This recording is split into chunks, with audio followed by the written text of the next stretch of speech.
As you play 3-year starters, you get a little complacent. Things come easy, but I'm not surprised. Very important to get off to a good start in the season because they went down and played some really good teams on a spring trip and got their butts kicked, and that's okay. But you don't want to come back. You want to come back and get a couple W's so you don't lose that confidence. And that's exactly what the Bulldogs did. And they have done it to the tune of 4-1 on the season. They opened up against Wapakoneta in a rain-delayed game, 8-2 winners. Then versus Napoleon, 5-1.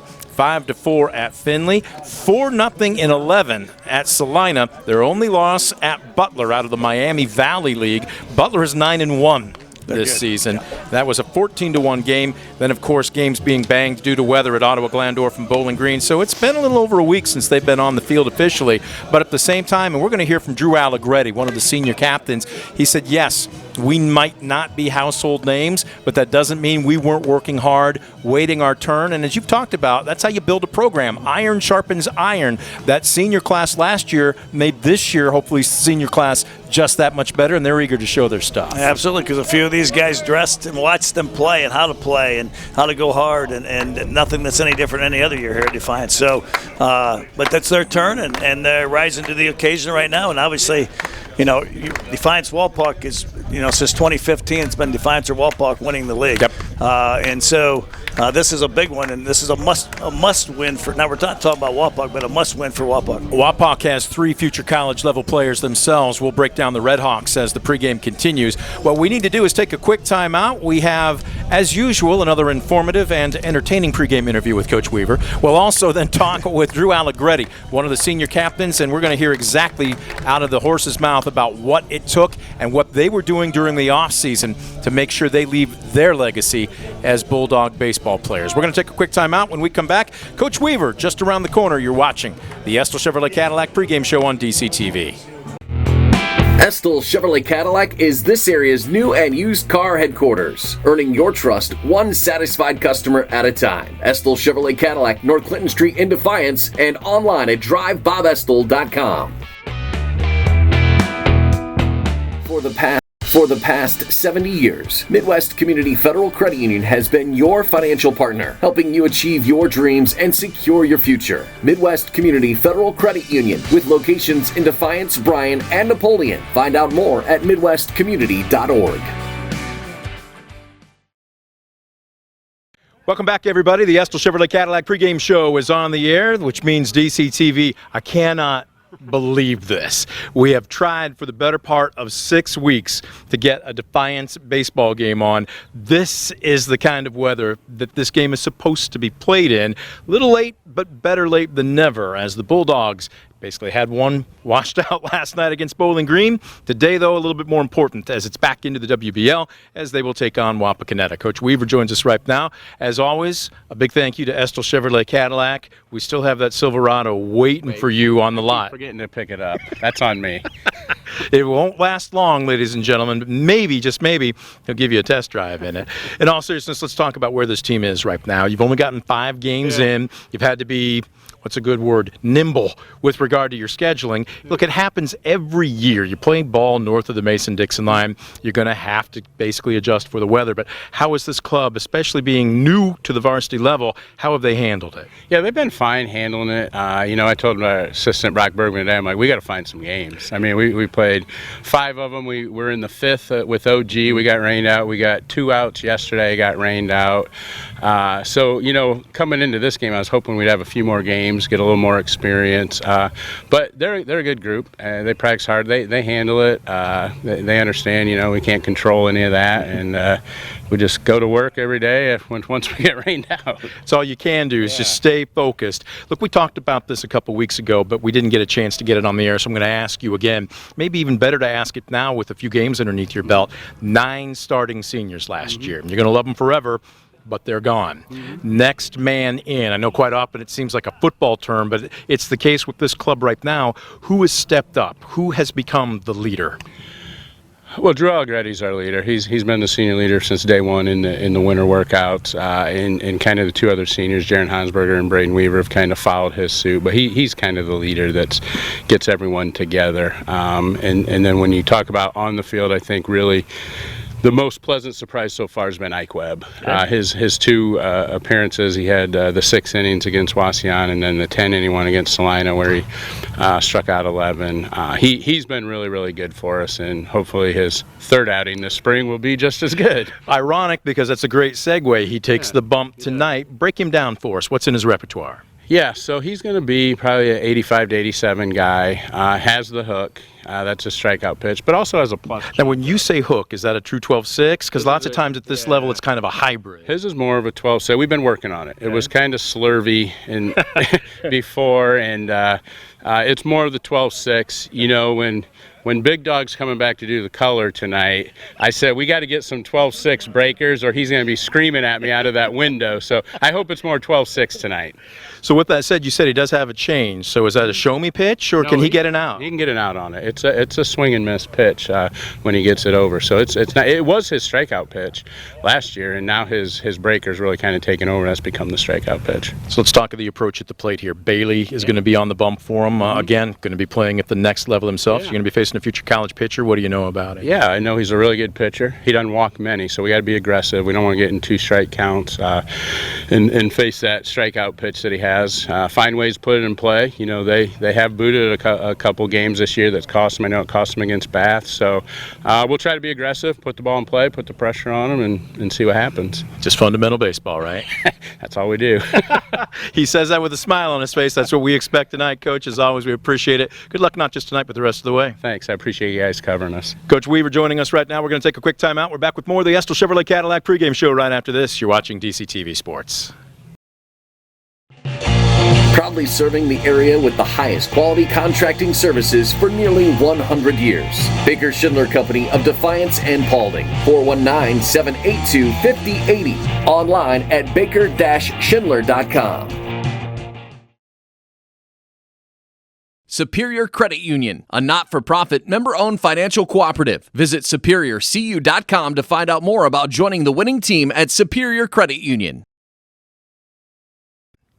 Welcome back. DCTV Sports continues with our Estill Chevrolet Cadillac pregame show. Estill Chevrolet Cadillac, conveniently located downtown in Defiance on North Clinton Street. Check out their great selection of new and used vehicles. You can do so in person on their lot or, as always, online at drivebobestil.com. We tried to get this guy on a few weeks ago, and the weather did not cooperate. He's so good that too much of Drew Allegretti is never enough. Our player profile right now, senior, and you're playing center field this afternoon, correct? You've kind of been a little bit of a jack-all-trades through the early going.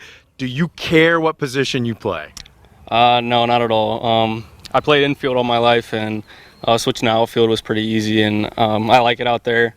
But overall, I can play anywhere, and I'm happy to be in the outfield this year. Now, a lot of these questions are going to sound familiar because we talked about them a couple weeks ago, but actually probably more pertinent now that you've had a few weeks underneath your belt. Talk about this team. 9 seniors last year starting, 9 seniors graduated and gone. You were ready. Matter of fact, everybody sounds like they were chomping at the bit to show their stuff. What's the chemistry like with this team now compared to, say, a month and a half ago when you were just starting to hit the field? Yeah, so we've grown a lot actually in these couple games that we played. Over the summer, it was good to get some games underneath us, but actually seeing actual varsity guys in an actual varsity spring season with weather conditions and everything. The last couple games, we've gotten really close, but I also think a lot of our guys were in the winter workouts, so we got super close in those too. But yeah, the last couple of games have been really tremendous for us, getting close and, getting that loss under our belt and also, getting some wins underneath us as well. So let's rewind before we preview tonight in Wapakoneta. Last season into this season, what were some of the things you were working on to improve your skill set? Yeah, so really just my hitting ability. Last year I was a DH partially with Colt Ward. Just really trying to get more power, get some strength underneath me. Was recovering from an arm injury, but I got that all taken care of. So just building arm strength and building some more pop so I can take it to all fields. So do you have a specific approach? I know the scout does come into play depending on whether a guy's a power guy or a finesse guy, but is there at least a baseline or a general hitting philosophy that you use? Yeah, so I try to just hit fastball mainly. Just try to be 100% fastball, adjust anything else. Usually when I struggle, oftentimes, I'm sitting, 90% fastball, and I'm thinking in the back of my mind, oh, maybe I'll throw the curveball. But that's usually when I struggle. But when I'm good, I'm sitting fastball the whole time, so I can time that up and adjusting to any changeups or curveballs later. Let's talk about in the field. I was somewhat joking with you, but it's something to be proud of. You're 1,000% as far as your fielding percentage through the first 5 games. What do you attribute that to, especially for a guy that's moved positions like you have? Really just working every single day on it. Never taking reps off. Coach Hutchinson really prepares us. Coach Weaver prepares us, and just shagging 5 balls every single day, and working on the accuracy of your throws. How good can this team still get? There's well over another month left to go in the season. Where are you at right now? Not all of us have started clicking yet, hitting-wise, I don't think. I think we got more in the tank for sure.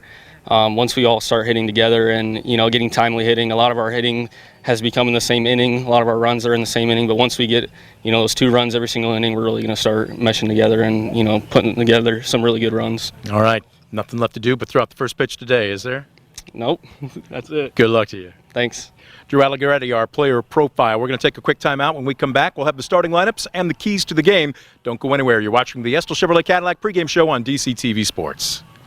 Stanball Jewelers is your trusted source for diamonds, fine jewelry, watches, and gifts. Whether you're looking for a dazzling engagement ring, a timeless anniversary gift, or a present for someone special, Stanball Jewelers has something for every occasion. Visit us today and discover why we've been serving the community since 1948.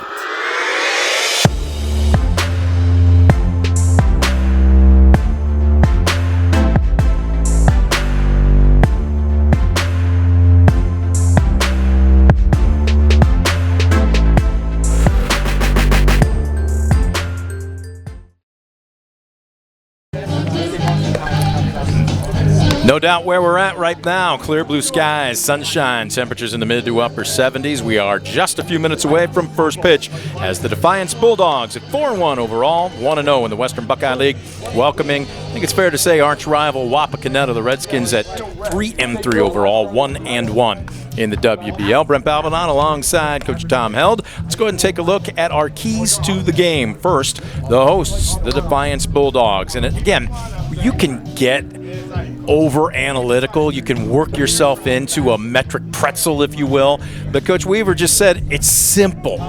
Clean in the field. Don't boot the ball, make the routine play, and then be patient at the plate. They're going to see a potential college pitcher today in Drew Bailey, which means he's going to be around the plate. Make sure you get your best swing off. Sometimes the game, we can make it too difficult, can't we? Yeah, without a doubt. Baseball is a lot different game than basketball and football. You play once a week, basketball maybe twice a week. So you're preparing for one game, and you get being hyped up, especially football. It's all about getting hyped up for that game on Friday. Saturday, or basketball is similar to that for that Friday night league game. Baseball is just the opposite. Like the more hype you do, I learned that a long time ago from some really good coaches. I was a basketball coach way back, and I would coach baseball like basketball. That doesn't work. And the more low key and just do your job, because in all honesty, in this game, you're playing against the game, not the team. Yep. You're playing against the game, and don't worry about who's out there. You still got to field the ball, you got to throw it, and you got to put the ball in play. And it's really simple. Baseball is really simple. Throw strikes, and if you do all those things, you give yourself a chance to win. I had a coach named Jack Dahm at Culver Stockton, very small school, but he called it relaxed focus. Yep. He goes, relaxed doesn't mean unfocused, but he said basically I can tell if a kid steps in the box and he's gripping hard, it's going to be a very quick at bat. That's a contradiction though, isn't it? How tough is it, especially for 16, 17, 18-year-old kids, to learn to be focused but relaxed at the same time? Well, hitting's a whole other gamut. That's a whole other gamut, because that's all confidence, and it can be a hitter can go in there and you can be up 7-0 and be this way because they're struggling, so they want to hit so bad. They're chasing a hit instead of a hard hit ball, and that's the toughest part to get through them. If you hit the ball hard, you won the bat. You may not get on, but you won the at bat. Sure. You're seeing the ball well. You're hitting line drives. You're hitting the ball hard. If you hit a blooper or two as a coach, we'll take it, no doubt about it. But they're not. If they're doing that, it's going. The averages are going to, even out. And because you hit some line drives, we always say you hit some line drives up here. Guess what? You're going to find some bloopers. It all evens out over the course. All of the looks season. the same in your scorebook, doesn't it? Yeah. Let's go ahead and take a look at the keys for the Wapakoneta Redskins. Yes, the men in blue. I don't think he's run you at all during your career, did he? He did not. He's wishing now he could. I ran him a couple times today. For, again, Coach Brandt and the Red Hawks, basically going to be critical for Drew Bailey tonight to fill up the zone. Don't basically let Defiance sit on any one particular pitch, or more specifically, make it a candy inning. He's got to be able to throw multiple pitches for strikes. And then, same mantra, make the routine plays. They put a little pressure on themselves in a couple of games in particular, and he says once that happens, much like you were talking about, then all of a sudden the guys kind of find themselves in quicksand. Yeah, these really are two opposite teams. So Walpock's a team that made it to the Final Four last year and has 7 starters back. But they don't have their big dog and their leader, Grant Jolly, back. And he was their leader. And they're still talking to Coach Brandt. We talk all the time, and they're just lacking that leadership. Who's going to be the leader? Because they've relied on Jolly for this whole time. And he goes, once we can figure out who's going to lead this team, we'll start playing up to our capability. Your keys to the game brought to you by Northwest State Community College, located in Archibald. A key to a great career starts with a great education at Northwest State. Time now for a look at your starting lineups as you see both Coach Brandt and Coach Weir. Boy, doesn't that look like they're about to do probably an Ironman contest or maybe arm wrestle with each other? That is one-on-one. I tell you what, if we're tied in the bottom of the 7th, then I think we have a home run derby between the coaches. Who do you think would win? With those two guys, I'm just going to bet on probably who's going to lose, because I'm not sure either one of them are going to win an arm wrestling contest. Wow, that was not a vote of confidence there, Coach. Let's go ahead and take a look at the starting lineups first for the host Defiance Bulldogs. Again, coming into this one at 4-1 overall, 1-0 in conference play. There you take a look at it. Chase Brownlee will lead it off. Will Horvath roaming right field, batting second. Colt Ward, he started last year as a DH and a backup catcher as a freshman. He's behind the plate here today. Jaron Hosberger filling up that shortstop spot that was held down by several years for Brez Zippel. Then James Tracy playing left field, and batting after that, Braden Weaver will be at first. The bottom third of the order, your DH Dallas Mendez. Diego Tavares will be manning the hot corner, batting 8th. And Drew Allegretti, our player profile. He was primarily an infielder up until this season, but he's moved to center field. Those are your starting 9. You take a look at the team batting average, just .254 for the Bulldogs. Let's take a look at the reverse for the Wapakoneta Redskins. Drew Bailey, he will be the pitcher. He will also be the leadoff hitter. And Bailey, look, he's just a great overall player. Drew Bailey will be going to Otterbein next season to play baseball. Bailey as a leadoff man, hitting .222, but I'm looking at his on-base percentage at .669. Coach, doesn't always have to be a hit, does it? Find a way aboard, and he seems to do that. Oh, that's absolutely. The on-base percentage is what really matters, and the batting average, once again, as we talked earlier, will even out over the course of the season, but get on base. Batting second, it will be the shortstop, Zach Fisher. Griffin Miracle. Batting in the 3-hole, he will be catching. Center fielder Jarrett Mullen will be your cleanup hitter. At first base, Joe Moore will bat 5th. Ethan Brandt at second base. Darren Hauser hitting 7th, manning the hot corner. Designated hitter Abram Long will bat 8th. And Blake Rogers will be roaming right field and batting in the 9-hole. The men in blue, you take a look at them right there between the two coaches. Behind the plate, it will be Mark Wadenhammer, and making all the impartial calls in the field, Dwayne Ressler. A little bit of a breeze and blowing in across the diamond from right to left. I know depending on the wind, this thing is pretty open. There's not a tree line or buildings to kind of create kind of a vacuum here. But in your opinion, does this play more as a pitcher's or a hitter's park? Ladies and gentlemen, well, I think it's big for one reason. So it's a pitcher's park from that standpoint. But there's not many home runs hit in high school because of the baseball. But big gap, so the bigger the field, so speed is very important. You got to have speed in the outfield defensively to cover those gaps. And then obviously if you got some guys that can run, you can turn those doubles into triples if it gets to the fence. Basically drip baseball. We're going to step out for the playing of our national anthem, brought to you by the Defiance County Veterans Office.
the national anthem, courtesy of our underwriter, the Defiance County Veterans Office. Pleased to support local veterans and their families, making sure they know what is available to them. If you'd like to know more, log on to Defiance-County-Veterans-Office.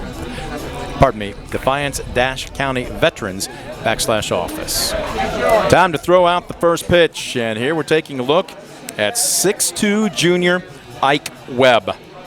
Webb battling back from injury, and his numbers look pretty good so far through the early part of the season, but right now trying to pick up another quality outing here, as this one is now in conference play.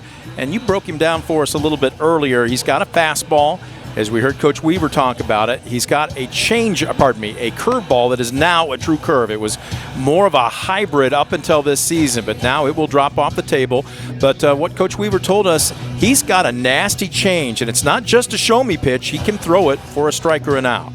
Yeah, that changeup at the high school levels is very important, and Ike's just like a good pitcher. You got to have that changeup, because that's a pitch you can locate, and that's putting, changeup is to put the ball in play. His breaking ball is to put people, put them away with a strikeout, and so, just like any pitcher, you got to get ahead of the hitters, get that first pitch strike, and command the strike zone. You're going to say the same thing about Drew Bailey. The guys that get ahead in the count are going to have a lot of success today. Ike Webb's numbers on the season have been more than superlative. He's got 2 appearances, both starts. He's 2-0 with a 0.88 ERA in 16 innings pitched. He has allowed 12 hits, just 2 runs. They were both earned. How about this, though? The walk-to-strikeout ratio. 2 free passes to 23 strikeouts. Opponents hitting just .207 against him. You're going to get a board against Ike Webb, you're going to have to earn it. Yeah, that's those numbers are very impressive. 23 to 2, 23 Ks and 2 walks, especially early in the season like this. So, if he can continue to do that, he's going to have one heck of a season. Webb has finished his warm-ups meeting on the mound. Everybody's scattering back to their respective positions, and we are getting set for first pitch. Drew Bailey will dig in from the right side for Wapakoneta. Bailey hitting just .222 on the season, but man, he finds a way to get aboard. And he doesn't strike out much. He's only got 5 Ks throughout their 7 games so far this season. He usually puts the ball in play, and he's being aggressive. First pitch swinging, pops it up foul territory, and it will get over the first base press box. First pitch, Brent, 86 on the gun, so that's where Mike usually lives, right in that 85 to 87, 88 range. Long look in. Gets the sign from sophomore catcher Colt Ward. Pitching out of the windup. Boyd challenged him again, and right down central. Bailey swings and fouls it straight back. After this at bat for Drew Bailey, we'll take a look at the defense for the Bulldogs, but Bailey now down on the count 0-2. Wapakoneta is not up by a score of 70-0. That is a huge spot is what that is. So this one misses just above the letters, ball 1. I don't know what the line on Vegas was, but I don't think they're giving the Redskins 70 runs, do you? I don't think so either. 1-2. Webb looks very deliberate on the bump. There's a bender, there's a chopper charging in at short, snared by Hansberger. Sets, fires. Nice pick by Braden Weaver over at first. Well, you saw Bailey get down the line pretty quick there. It's got 2 hopper right there, but Jaron Hansberger, shortstop, did a great job attacking that ball, because it's not a quick turf, and you better attack the balls. They're going to give up some infield hits. So here's Zach Fisher digging in from the right side. Fisher on the season, hitting .267. We'll set the Defiance defense for you after this pitch. As Webb sets, deals. In there for a strike. Let's take a look at the defense for the Bulldogs. Again, completing the battery, sophomore Colt Ward. From left to right on the infield, junior, senior, sophomore, senior, Tavares, Hansberger, Brownlee, and Weaver. From left to right in the green, a trio of seniors. Tracy in left, Allegretti in center, and Horvath in right. 1-1 the count to Zach Fisher. Fisher, again, hitting .267. His on-base percentage, though, .476. Almost every other trip to the plate, he's finding his way aboard as he takes a strike here. That fastball was up just a little bit at the letters and swung right through it. The 1-2. We'll see if Webb decides to waste a pitch. Oh, gets the call on the inside corner. That was a beauty for a backwards K, a West Banco strikeout, our first of the evening, and out number 2. Well, that was a great pitch by Ike Webb and a good call by pitching coach Brock Bergman, because he was probably looking off speed right there, and he just came fastball in, just tied him up. Well, you talked about getting ahead in the count. If you can make a hitter guess, the world's your oyster, isn't it? Yes, sir. He's 2 for 2. So that'll bring up Griffin Miracle. Catcher digs in from the left side, very deep in the box. Bottom fell out of that pitch as he swings over the top of it for strike 1. And nice changeup right there. Miracle hitting an even .500 coming into today's game with an on-base percentage of .636. Top half of this lineup, Coach, has some pretty beefy numbers. Yeah, without a doubt. Once again, they have a lot of guys back from last year, and actually some of them have started 3 years for Wapak. 1-1. Webb kicks, fires off speed, ground ball to second. Waiting for it, gobbled up by Brownlee. That's a routine 4-3 put out, and Ike Webb doesn't face a batter over the minimum here in the top of the first. No runs, no hits, no errors, nobody left aboard. We're through 1/2 inning. Wapakoneta nothing. Defiance coming to the plate. You're watching DCTV Sports. Estill Chevrolet Cadillac is this area's new and used car headquarters, earning your trust one satisfied customer at a time. Estill Chevrolet Cadillac, North Clinton Street in Defiance, and online at drivebobestill.com. For the past 70 years, Midwest Community Federal Credit Union has been your financial partner, helping you achieve your dreams and secure your future. Midwest Community Federal Credit Union, with locations in Defiance, Bryan, and Napoleon. Find out more at midwestcommunity.org.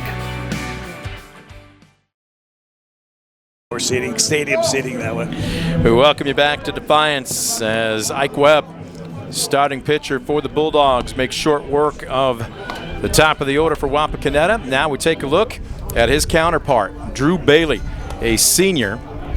Drew Bailey is an athlete, ladies and gentlemen. He's going to continue his baseball career next season at Otterbein College. But right now, Redhawks looking to ride his arm here this afternoon and this season to great things as we break down Bailey's numbers on the season. 12 1/3 innings tossed. He has played in 2 games. Both have been starts. Taking a look at his record, he is 2-0. Everything's just a little bit offset here on my stat sheet. Looks like he's given up 2 runs. They were both earned. He's walked 3 while striking out 17 with an ERA of 1.13. And I don't see opponent's batting average where I'm looking at here, but a whip of 1.216. So, Coach, again, as he gets more loose, as the weather warms up, you were talking about it during the pregame, you usually see pitchers' numbers come down, and his already are starting off pretty strong. Yeah, his numbers are very similar to Ike Webb for Defiance. Only 3 walks through 2 outings and 12 and then 17 Ks. So, once again, great command of the zone. And that's how you're successful, especially in high school. Throw strikes. Pretty good throw down to second base from Griffin Miracle as they have warmed up. It will be the top of the order for Defiance. Jace Brownlee will lead it off. Will Horvath on deck, and Colt Ward in the hole. Jace Brownlee hitting .294 on the season. He has started all 5 games for the Bulldogs. Good looking sophomore right here. They like his speed, too. Get him aboard. He's a perfect 4 for 4 in stolen bases in the early going. He's averaged 1 a ball game as he takes a strike. Bailey sets, deals, tries to nibble on the outside corner. It's in the cellar.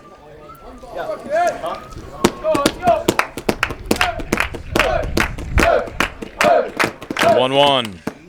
Bender and inside out. Did he pull a string on that one, it looked like? I think he started, let him off with a fastball, 83 mile an hour. He came back with 2 breaking balls. So 1-2 ahead in the count. This is where, again, if you're Brownlee, you'll have to be protecting. Well, he blew him away. He pitched him backwards there, and Brownlee swing and a miss. A West Banco strikeout to lead off the Bulldog first.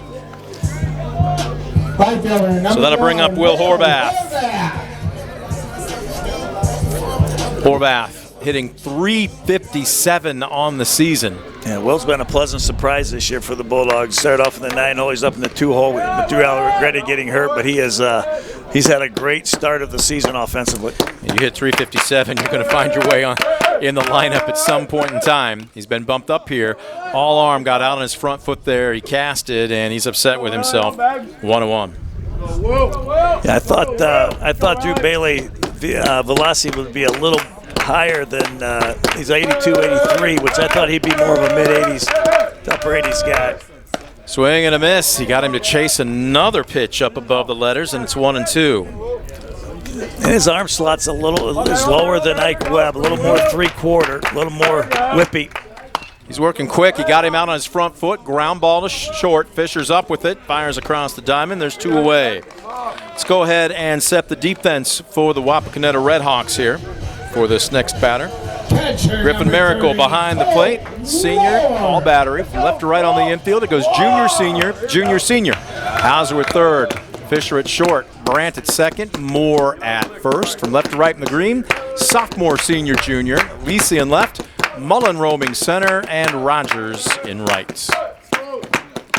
2 up, 2 down. This one, a strike at the knees. Interesting. All right, now you had talked about Mark Weidenheimer's strike zone and giving the corners, but he's been giving a strike at the letters and that one around the knees. Yeah, so he's a pitcher's umpire, that's for sure. This one well struck into the left center field gap, and it's going to get down.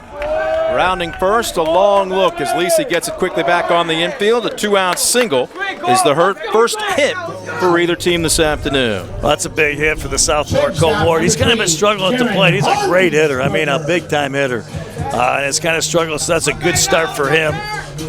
Getting that base hit on his first AB gives him a little confidence. So Jaron Hansberger will step to the plate.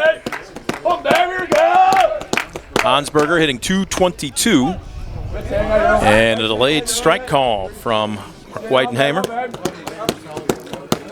Tell you what, if Bailey can live there, down at the knees, but also on the black, he's going to be awfully difficult to pick up, and there's a swing and a miss. Well, there's no doubt about that. If they, Mark has always been known for a right-handed hitter on the outer half. He'll give usually 3-4 inches on that outer half. 0-2. Wasting a pitch above the letters. It wouldn't work very well for him now in the big leagues, though, with the robotic. There'd be a lot of appeals. You don't think we'll ever see that at the prep level, do you? I hope not. Got him swinging the bottom, fell out of that one, and having to go down to first. Miracle just to be safe. It's a West Banco strikeout. Score at 2-3 on the official putout, and that will do it for the Bulldogs here in the bottom of the first. No runs on 1 hit, no errors, and 1 left the board. 1 is in the books. Pitchers duel through the early going. No score between Defiance and Wapakoneta. You're watching DCTV Sports. Proudly serving the area with the highest quality contracting services for nearly 100 years. Baker Schindler Company of Defiance and Paulding. 419-782-5080. Online at baker-schindler.com.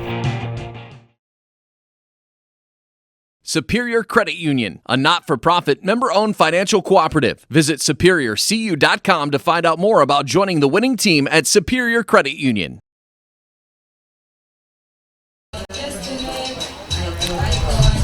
Beautiful afternoon for baseball, WBL style, as we welcome you back to Defiance. Brent Balbinot, Coach Tom Held, host Bulldogs, welcoming Wapakoneta and the Redhawks. Western Buckeye League foes getting after it here. Entering this afternoon's contest, as we talked about during the Estel Chevrolet Cadillac pregame show, Bulldogs have had a couple games banged due to the weather. They are trying desperately. If you saw the pregame, and Coach Weaver said, we're running out of options. We'd be playing 5 games in 5 days at this point. They're 4-1 overall, but just 1-0 in conference play. The Redhawks are at 3-3 overall and 1-1 in the WBL. Well, it's not very often, Brent, where you actually this week actually started 2 games and got called. That doesn't happen a lot, and But that was the case down at OG. The storms came in, and then again last night when Bowling Green was here in town, the storms came in. So now, does Bowling Green hurt you as much because it's a non-conference game? Obviously, you want to get in-game action, but when you start talking conference games, what's the philosophy amongst the coaches? How do you make them up, or is there a point where you just say, you know what, we can't? In the WBL, no, we'll always make them up. Okay. The only way, and rarely does it happen, because tournaments start so much later than it used to. It used to start like end of April, 1st of May, where then you were playing league games during the tournament, which for the most part you'll have enough days to get those made up. Yeah. That was one of the biggest adjustments I had to make moving to Ohio. I'm like, they play games after their playoff games. I'm like, how do you motivate a team, especially if you lose your playoff game and, hey, guys, we still got 2 more on the schedule to finish up? That happens. That happens. Was that a challenge in your opinion, or did seniors at least want to wear the uniform one more time? We just take everything, play the game. Let's have fun and play. You know, who cares what it matters? Just have some fun and play. Jarrett Mullen, the cleanup batter, swings and misses at his first offering from Ike Webb. Well, that's 8 for 8. Both pitchers face 4 hitters, all leadoff strikes. That's why we give him a headset, ladies and gentlemen. That's the kind of analysis we were expecting. Wow. There was a changeup, and he was so far in front of that. If the safety fencing wasn't there, that would have been in the third base dugout. And he backed that. That was first pitch was 83-mile-an-hour fastball. He backed up with a 78-mile-an-hour changeup. It was only a -5, but he still had him way out front. So we'll see if he goes may go changeup away here. Changeup away. Does he go with that bender? Bender. Yep. There was his breaking ball. That's his out pitch right there, and that was a good one. That was a good job there by Mullen, just fighting that pitch off, because that was a good breaking ball by Ike Webb. Now, if you're Ike Webb, you're clearly in command in the count here. That doesn't mean you get sloppy and get wild within the strike zone. You still stay aggressive, don't you? Absolutely. You just don't want to go up that 0-2 hit. The 0-2 on the way brings the heat. It's above the letters. Yeah, another really good pitch there. Went up on him. Tried to get him to chase a high pitch up above the letters, and he stayed off it. Disciplined hitter. Webb very deliberate on the bump. Takes his time. There's another bender, and he got him way out in front. Swing and a miss, strike 3. Another West Banco strikeout, second in the ballgame for Ike Webb. He's throwing all 3 pitches for strikes. His fastball, his changeup, and his breaking ball. If you do that, I don't care what level you're at. College, pro, you can throw 3 pitches for strikes. You're going to be successful. So if you're Coach Brandt in that Wapakoneta dugout right now and you see that Ike Webb is on, what's your message to your guys? What's the philosophy or the approach you want them taking when they step in the box? Well, I think, it's a deal that I think both coaches need a guy to get on, lead off an inning, move them over, and it's going to be a good chance it's going to be a 1-0 game. So you got to figure out a way to score a run. The 0-1, Webb deals. Oh, wow. Ooh, but he's now just missed. No, it didn't. It was a called strike. Okay, I was going to say another. So now he's led off every hitter. All the hitters have either been led off with a fastball, breaking ball, or a changeup. So you can't even see any sequence with Ike. The 0-2. That was in the cellar, trying to paint it on the outside black. Yeah. We were always coached when a guy's on and he can throw multiple pitches for strikes, you got to take something away from him. Yeah. You can't cover the entire plate and you can't look for anything. You said yes. Do you agree with that? Well, you got to hope to sit on the fastball and then don't let a fastball go by. This one above the visor. When a guy's on like that, and it doesn't have to be down the middle. Like, you better sit on a fastball, and if you get it and it's close, you better give it a hack. And you got to do something with it. Yep. You can't swing and miss. You can't foul it off. And then you're defensive again is the 2-2. Hard hit ground ball deep in the hole at short, gobbled up by Hansberger. Throw across the diamond.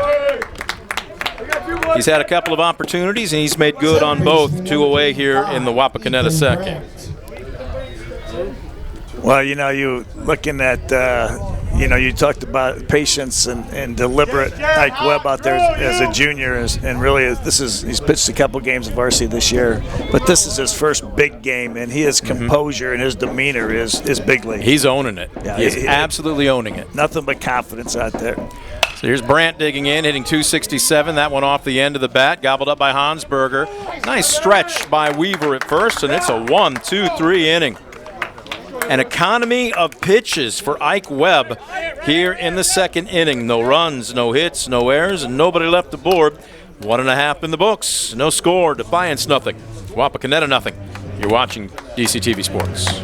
Stanball Jewelers is your trusted source for diamonds, fine jewelry, watches, and gifts. Whether you're looking for a dazzling engagement ring, a timeless anniversary gift, or a present for someone special, Stanball Jewelers has something for every occasion. Visit us today and discover why we've been serving the community since 1948.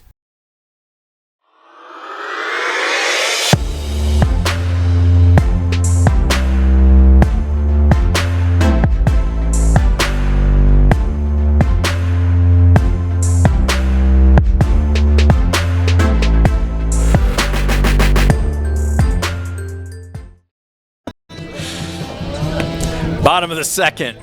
We're just talking about whose golf game is worse during that last commercial break. Saw some pretty good Bulldog golfers from some of our coverage last year. I win the game on worst golfer. I win that.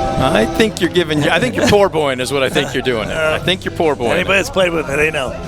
I've heard basically the golf course is where all the Defiance retirees end up. You, Wally, who else is out there? Scott Sainer, former cross-country coach here. He's going to retire this year, so he'll have more time to golf. So will they either agree with you or will they argue that they're worse? Is that like a badge of honor? Oh, no, they'll take the honor of being better. They'll take that honor. Bottom of the second, it will be 5, 6, and 7 for the Bulldogs. James Tracy will lead it off. Braden Weaver on deck and Dallas Mendez, the designated hitter, in the hole. Bulldogs wasted a 2-out single by Colt Ward last inning. Tracy will lead it off.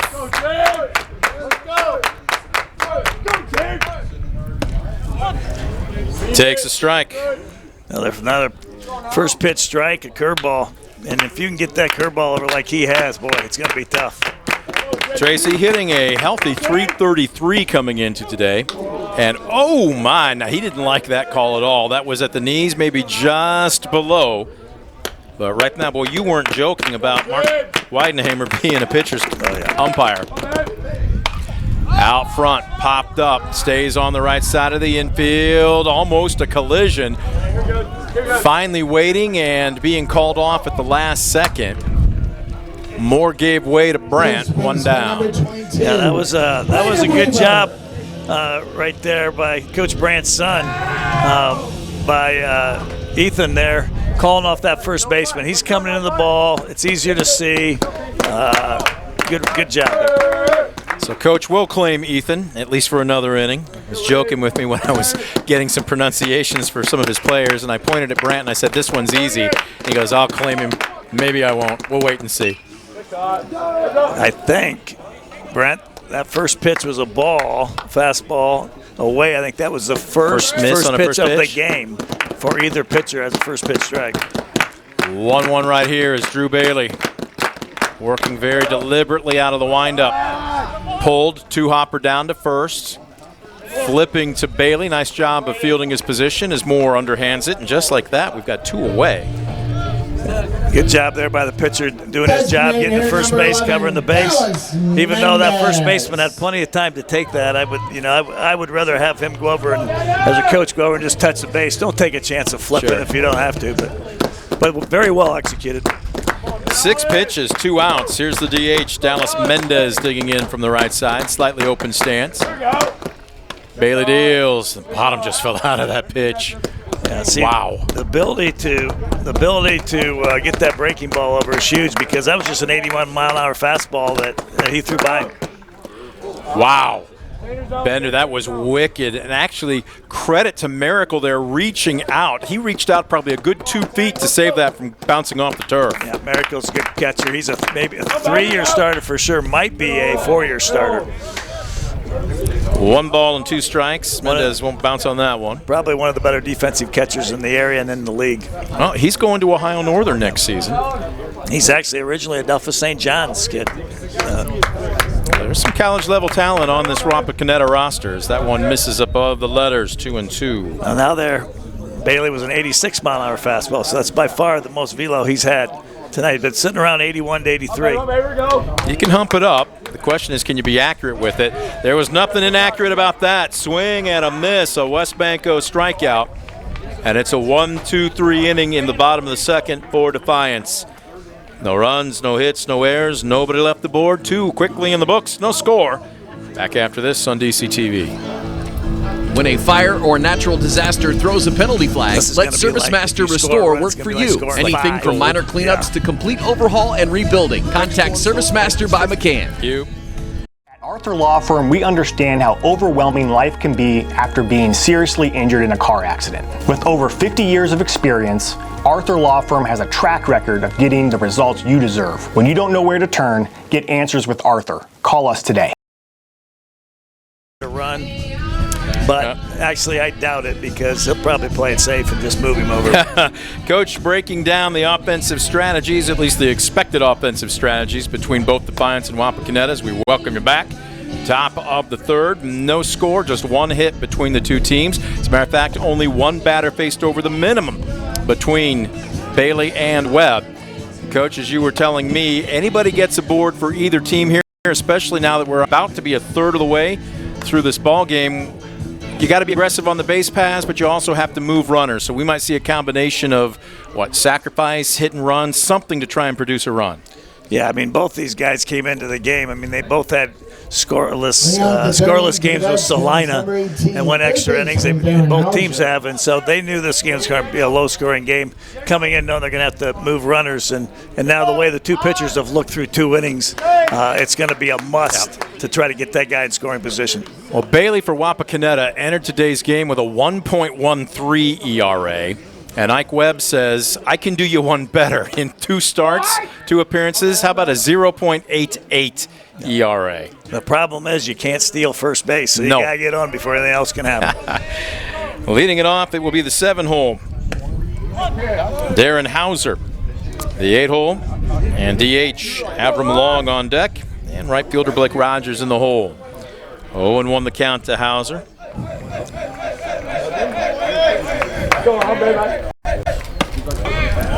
Good sinking. Was that a fastball with a little bit of run? Yeah, I let him off with a changeup and then just froze him on that fastball. Dimensions here at Defiance, 325 down the right and left field foul lines, 355 to the power alleys. Ooh, and off the helmet. Apparently none the worse for wear. Hauser will kind of Cadillac it down to first and make sure that he's okay. Wow, and that's one that clearly Ike Webb wishes he had back. That's just his second hit batter of the entire season. Yeah, those are those frustrating ones. 0-2 count,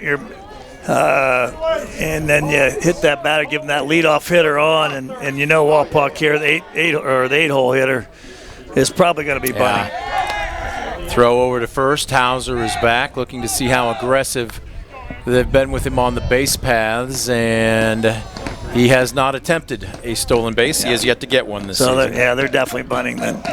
He has to call that a modest lead at first would be an understatement. Weaver will hold him, squaring to bunt. Okay, now here if you're Webb, and so many times you hear coaches say they're trying to give you an out. Don't try and do too much here. Yeah, that was Ike's first. The batter he hadn't had a first pitch strike. He's got to flush that hit batter, move on. One pitch at a time. Tavares coming in on the grass at third. Weaver at first continues to hold Hauser. This one popped up, first base side, goes foul. So would you rather have a push or a drag bunt here if you're Wapakoneta? Well, I think it doesn't matter to you. With the runner on first, you want to bunt down first because the third baseman's going to be cheating in, and the first baseman is holding. So you want to come down first base here and not down third. Now, if they bunt with 2 strikes, just get the thing down.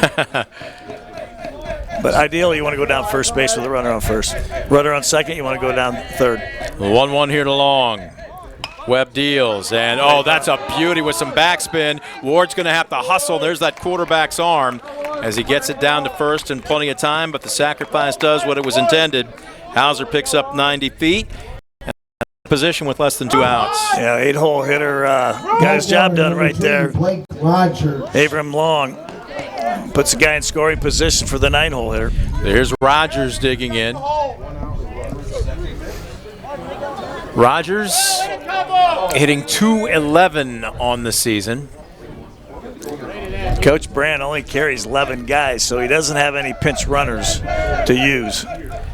From the 9-hole, he does have 3 RBI, so he's been productive when he's had the chance. He stands right in the heart of the box. Squares to bunt. pops it straight back. Yeah, that's probably not having a lot of confidence in your 9-hole hitter right there. Let's just try to put in play and hope something happens. He's hitting $125. Yeah. 0-1, he's tipped his hat, but Tavares isn't buying. He's still back on what would be the infield dirt. The 0-1. Boy. Where'd that one miss? I don't know. I thought that looked pretty good. Obviously, I can't tell from up here. I'm just comparing it to every other pitch I've seen. So, I mean, I think Mark has a lot better angle than I do. He was there you saw Mark Weidenhamer was being asked, and I think he said up. 1-1. Runner at second, 1 out, top of the third. Webb checks the runner a couple of times, still working out of the stretch, and he'll step off. Yeah, he's not getting the lead at all. Get that hitter. Is he being a little too distracted? Yeah, just probably keeping him honest. The Wapakoneta's known to do a little running, but this guy doesn't run, obviously, and his lead's not big. 1-1, squaring to bunt again. This one misses around the shoot tops. Now, since Ike's gone to the stretch here in the third inning, his velo has dropped. He's more 82 to 84, unlike from the windup 85, 86. Well, I was going to ask you about his bender, too. It looks like it's flattened out a little bit. Now, I know that's not uncommon when you go to the stretch, but how do you counter that if you're a pitcher? Well, it's you can't. The 2-1. Deals, and this one right back to him, and he looks at third. He'll throw to first. Boy, he really thought about trying to get the lead runner, but that's percentage baseball. Yeah. Despite a runner now just 90 feet away, you're also 1 out from getting out of this inning unscathed. That would have been a bad decision if didn't have the force play at third. There's no need to even, just get the out. You got 2 down, and that was a good decision. Just look him at him and then get that out. So here's Bailey digging back in. Third inning, second trip to the plate. He's 0 for 1 with a ground out to short. Open stance. First pitch swinging. Ahead of it. Oh, and look at Coach Brandt. I thought he was going to give it the Olay.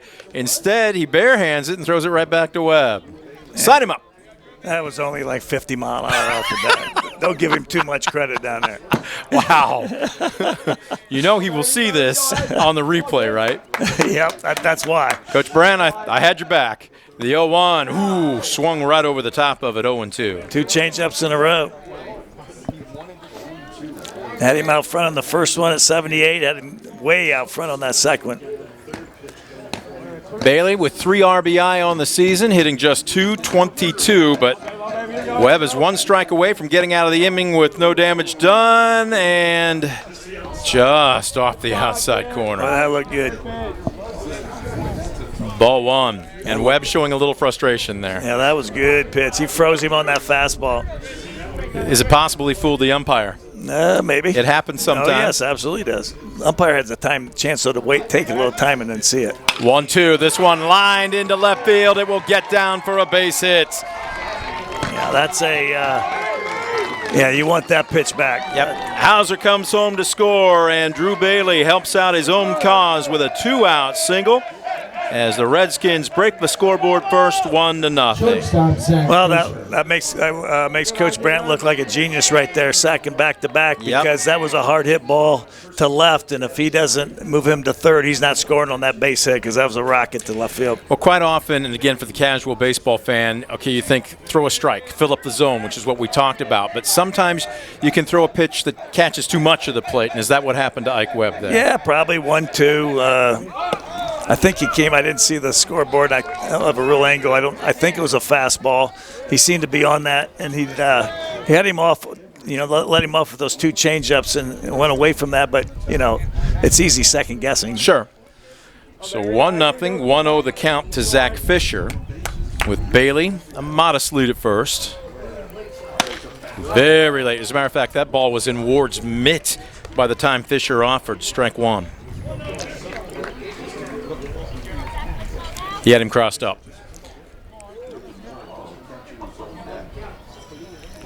Ward, let's see.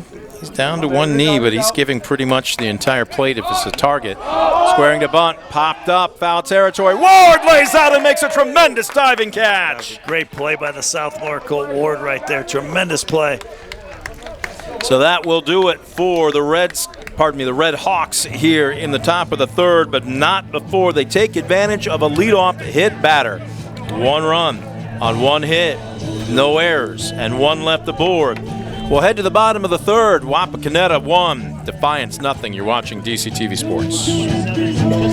West Banco, building a better bank every day since 1870. Community-focused West Banco. Find out more at westbanco.com. That's a big lead. 1 run's tough.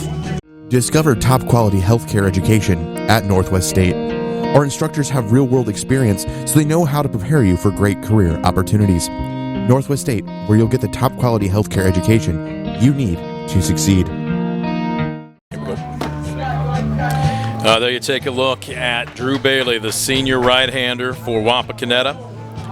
I was going to say his teammates have staked him to a 1-0 lead, but really, he was his own best advocate in the top half of that last inning as a 2-out, 2-strike single to left brought home the first run of the ball game. So now he's pitching with what might not normally seem that sizable of a lead, but Coach, you've been talking about it for the last 2 frames. Both these pitchers are on.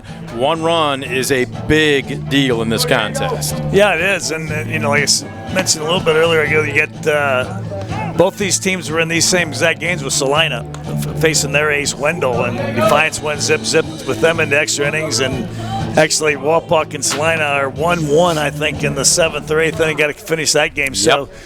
With these 2 pitchers both pitching in those games. So, if you can get to, this is one of these games, if you can get to 3, you're really going to be feeling good. Oh, you get to 3. Two's huge. I was going to say, you're doing backflips if that's the case. Yeah.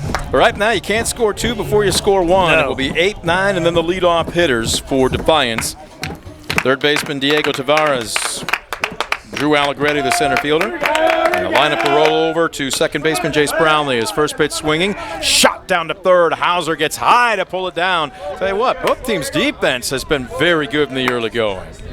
Yeah, a lot of plays on the infield. Infielders of both teams doing their job, just making routine plays. We haven't seen 1 fly ball out yet. Matter of fact, only 1 ball's reached the outfield, and that was the RBI single by Bailey. Yes. So here's Drew Allegretti. Our player profile, Drew, senior captain. Squares to bunt and fouls it away. Been battling a little bit of an injury, has seen the average dip down to 214. There's still a lot of ball left to be played this season. Yeah, Drew's a great baseball player, and just got to get him healthy and get some confidence, and you'll see him back at the top of the order again. Drew made no bones about it. He said, yeah, there were 9 seniors last year, and we knew how good they were, but he said, we tried to push them in practice. We tried to make them better. They made us better. We knew this year was going to be our opportunity, and they're trying to make the most of it. 0-2 the count. Allegretti deep in the box. As a matter of fact, that back foot is on the chalk. And he takes a called strike 3. Backwards K, a West Banco strikeout, 2 down. Second baseman, Jace That was a Bailey. fastball in the outer half. And, obviously looking at Mark Weidenhammer's strike zone, he's not calling a lot above the belt, but he's definitely calling these in the outer half. So with 2 down, that'll bring up Brownlee. First pitch bounces. Nice stop by Miracle.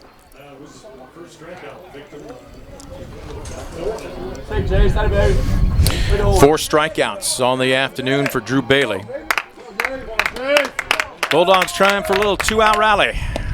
That one is a little too low. All right, 2-0. So now what's your approach if you're Chase Brownlee? Oh, you're sitting on a run right here. Yeah, 2-0 pitch. You're sitting on a fastball. He does, and he chopped it straight down. He does a 360 spin. He's upset that he didn't barrel that one off. Yeah, he had a good hack right down the middle and just missed it. Now you're still ahead in the count here at 2-1. Do you still sit fastball? Still sitting fastball right here. Yep. Spit on the breaking ball. He hasn't shown a changeup a lot. Maybe thrown 1. 2-1. Brings a bender there outside. That's giving the hitter a lot of respect with 2 outs and throwing a breaking ball there. You want to challenge those hitters. 3-1. Brings the heat. And with that outside corner right now this is just the start of the second trip through the lineup for Defiance, but I think you got to make an adjustment here, don't you? Because that outside corner is being painted right now by Bailey. This one well hit into center field, but right at Mullen. Barely has to take one step over, and he hauls it in for the third and final out. First fly ball out of the ball game, surrendered by either pitcher. No harm done. No runs, no hits, no errors, and nobody left the board. 3 in the books. Red Hawks 1, Bulldogs nothing. You're watching DCTV Sports. Estill Chevrolet Cadillac is this area's new and used car headquarters, earning your trust one satisfied customer at a time. Estill Chevrolet Cadillac, North Clinton Street in Defiance, and online at drivebobestill.com.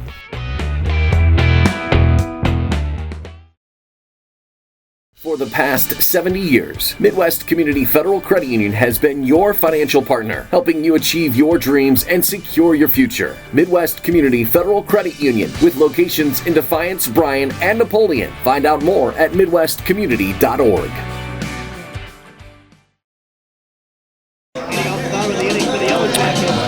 Back to Defiance. We head to the top of the fourth. I might have inadvertently said Red Hawks earlier. Make that Redskins, will you? Either way, Wapakoneta, 1 run on 1 hit, no errors. Defiance, no runs on 1 hit, no errors. Ike Webb back on the bump, and he will face the meat of the Wapak order. 3, 4, and 5. Miracle, Mullen, and Moore. That's triple M right there. Between the 3, no hit. Miracle, a ground out to second to end the first. Ike Webb, I can't even say has made 2 mistakes, because sometimes you just got to tip your cap to a hitter that sits on the right pitch. But a free base with a 2-strike count, a hit batsman, 2 sacrifices later, and a single, and that is how the Redskins have produced the only run of the ball game. Yeah, that's that leadoff hitter getting on, and then you just frustration of 0-2 and hitting the hit batter. That happens. It happens, and then Wapak took advantage of it. And then Bailey, probably their best hitter, 2-strike hit, and credit the hitter on that, a 2-strike hit. So there's Miracle digging in from the left side. Webb misses upstairs. All right, we are about to find out how much you watch DCTV, because I threw this as a trivia question to Alan Mag at a ball game we did at Tenora earlier this week. Because there's a ground ball, couple hops up the middle. Hansberger showing off a pretty good arm. 1 down. That's a very good arm. We were talking specifically leadoff walks, but in this case, we'll just say leadoff batters, period. Okay. At the major league level, what percentage of leadoff hitters that get aboard come around to score? Now, this is unofficial because I couldn't find anything for last year. I'd say over 30%. Higher. 40%? Higher. Give you one more guess. 50? Feel like Bob Barker on The Price is Right. This one popped up. Home run in a phone booth. Drifting over. Ward still staying with it and making a nice catch. Boy, he has splashed some really good leather in foul territory this afternoon. Stayed with it. That's not an easy play. No. That's not an easy play right there, and he handled it very well. So here is the latest I could find, and granted there's a number of different resources, and it was about 2 to 3 seasons old, but anywhere from 48 to 51% in the majors. Yeah, I'm leadoff hitters score. I'm shocked on that only because high school it's high, I know that. Sure. Now here's college it's high, but I'm shocked with pros. Everything's home runs, so it's not like they move runners. You know what I mean? That leadoff. You know what? Actually, I stand corrected. It was 38 to 41%. Excuse me, in the pros. That's 38 to 41%. That's still high for big league. So here's my question now. At the college level, and granted this is a lot, scoping anywhere from JUCO to Division I. At the college level, what percentage of leadoff hitters do you think so? Well, it'd be higher. Yes. It'd be higher. I would say 45, 50. 56. Yeah, 56%. Yeah. So a little better than 1 out of 2. Yeah. So 38 to 41 at the pros. 48 to 56 at the college level, is the 0-2 off the mark to Moore here. So here's my question, and I couldn't find anything. Obviously, whoever would be keeping this at the prep level across the country would have way too much time on their hands and have to need a small army of people just to scratch the surface. But what, in your opinion, at the prep level, as he brings a curve, strike 3 on the outside corner, and that's going to do it for Wapakoneta here in the top of the 4th. Hold that thought, Coach.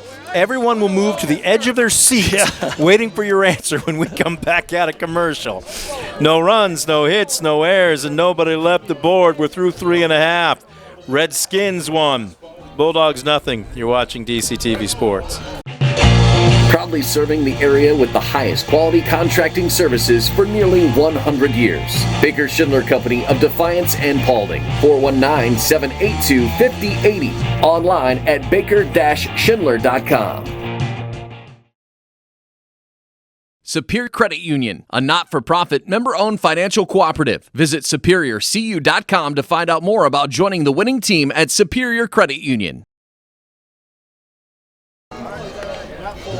It has been a pitcher's duel so far here this afternoon at Defiance, and we expected it. Drew Bailey for Wapakoneta and Ike Webb for Defiance. Redskins, 1 run on 1 hit, no errors. Bulldogs, no runs on 1 hit, no errors. As Drew Bailey will deal to 2, 3, and 4. Horvath, Ward, and Hansberger taking their second trip to the plate this afternoon. See if they can't get something going. All right, so the trivia that I had asked Coach Held last inning before such quick work was made of Wapak by Ike Webb. This is about 3 years old, maybe even a little bit more, but the percentage of leadoff men that score in the major leagues was anywhere from 38 to 41%. At the college level, it was 48 to 56%. No statistics whatsoever anywhere that I could find at the prep level, and I don't know how in the world you could possibly compile those. But in your opinion, what do you think the percentage would be? Leadoff men that score at the high school level. 99. Is what it feels like? Yeah, that's what it feels like. But I don't know. It's probably, if the college is that high, I would think in the 70s. But also, high school baseball doesn't score as many runs either. Mm-hmm. So, it seems like when you're on the defense and you walk a leadoff hitter, a leadoff guy, it seems like he scores every stinking time. Will Horvath trying to test that theory for Coach as he's ahead in the count 2-0. And this pitch misses inside. I thought he might have tried to lean into that one and wear it a little bit, but he's got a 3-0 count right now. First Defiance batter to reach a 3-0 count this afternoon. Squares to bunt, takes, and it's ball 4. Bailey looked like he was upset with that. I don't know if he got crossed up on the pitch with Miracle or he just wants to know where that missed. And they're going to switch out balls. Tying run aboard. Let's test your theory, Coach. You said 99%, I know. But realistically, what would you think here? 3 out of 4 chance that he 75. scores? Okay. Now here's the dilemma here. You got a great hitter, a gap hitter. Do you bunt or you let him swing? How much do you trust Colt Ward to get it down? We got our answer. This one slicing foul down the left field line. That answered the question. I had a feeling they'd let him swing. Horvath has got some speed. It's kind of hard to take the bat out of this guy's hands because he's a great hitter. Horvath on the season, 4 out of 5 in stolen bases. You might see him try to swipe one here, especially if it gets 2 strikes. Sure. Well, and read a ball in the dirt, possibly. Anything to get to second base. And that's off the mark. I'm finding out more and more here that Mark Weidenhammer has somewhat of a delayed strike call. So I'm trying to hold my call until I can get it definitively down from him. 1-1. Ward will step out. Will Horvath's got a great lead. He's got both feet inside the green there of the turf, and that's a great lead. And Bailey's very much aware of him. Out of the stretch, he'll come home. Outside. Showing a lot of off speed here. He does not really. He's kind of playing. He doesn't want to give Colt anything good. Ward hitting a .43. 1 RBI. Throw over to first. It was close. Good move. That was a good move. Good lead by Horvath. Good move there by Bailey. And you get a good look at his lead. You pan back a little bit, Jaden. He's off with this pitch. Throw down to second is high, and Ward is in with his 5th stolen base of the season.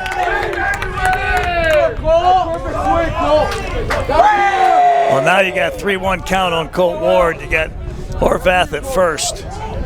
Or at second, I mean, in scoring position. You're sitting really nice right here. Boy, Ward is not stepping out of the box. He is staying locked in and waiting.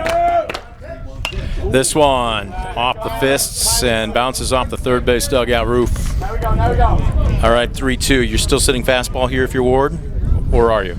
I don't know. I think he's just with 2 strikes. Just protecting? Put the ball in play. I wouldn't be surprised if he gets a breaking ball here. Horvath with a great secondary lead out on his front foot. This one's going to get fouled away down the left side. There's a reason I do not park in any of those first 3 or 4 stalls down the left field line. It's a good decision. Thank you.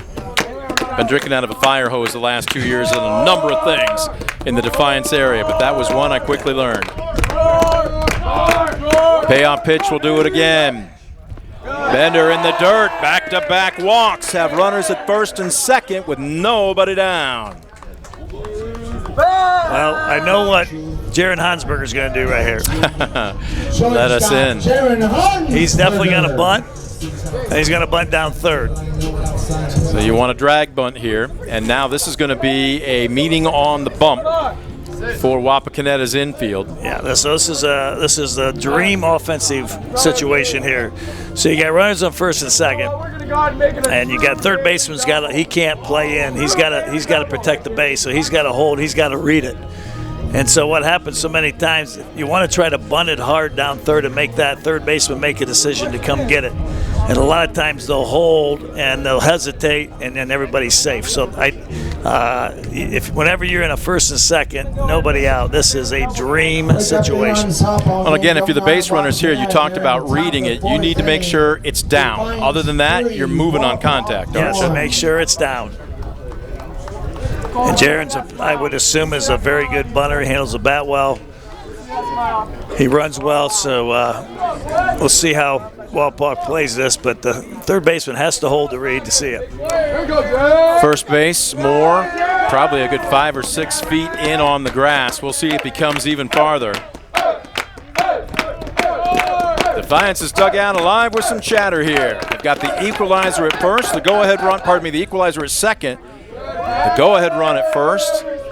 Good secondary leads by both players. As this one, ball 1. What's happened to Bailey here? I say right now, he's struggling. He's struggling from the stretch. Yep. Got him into that stretch. The 1-0 in the cellar. Well, right now, if you're Hansberger, you basically can. What's the word I'm looking for here? Particular would be one, but you're not going to offer it anything unless it's absolutely perfect for you to get down, He's still bunting. There's no doubt. He's still bunting. Oh, yes. I'm saying make sure it's in your nitrous zone. And he does, and this is going to be just foul up the third base line. Right idea. Executed it well. Just need to keep it fair. As you saw right there, third baseman was holding. Pitcher has to cover third base line, and he did. But if that ball's fair, that's probably going to be a base hit. You got Horvath the second, who runs well. Yep. So 2-1 the count. Hansberger back in, right in the heart of the box. And he's showing bunt immediately. And he lays a beauty down the third base line. It's in no man's land, and Bailey will have to eat the baseball. There it is. There it is. Instead of giving him an out, it's a bunt single, and the bases are loaded. Perfectly executed by Jaron Hansberger. Did exactly what he was supposed to do right there. And now Bulla's got those bases jammed with nobody down. So here's Tracy digging in. And the infield will come in. I think they'll play the middle back. I was going to say, possibly for a potential double play, you'll trade a run for 2 outs here, won't you? I wouldn't even have my third baseman. You got plenty of time. Tracy hitting .333 with 1 RBI, a high chopper, and what a great stab. Boy, Moore will flip to Bailey, who covered, but it brings home the equalizer. Perfect job by James Tracy right there. Just put the ball on the ground, get a run in. Tied at 1-1, but Defiance needs to be a little greedy here. Still with only one down. The go-ahead run at third. Don't be surprised on a squeeze here. Maybe a safety squeeze here. It's going to bring up Braden Weaver. Digs in from the left side. Deep in the box. Takes around the shoe tops.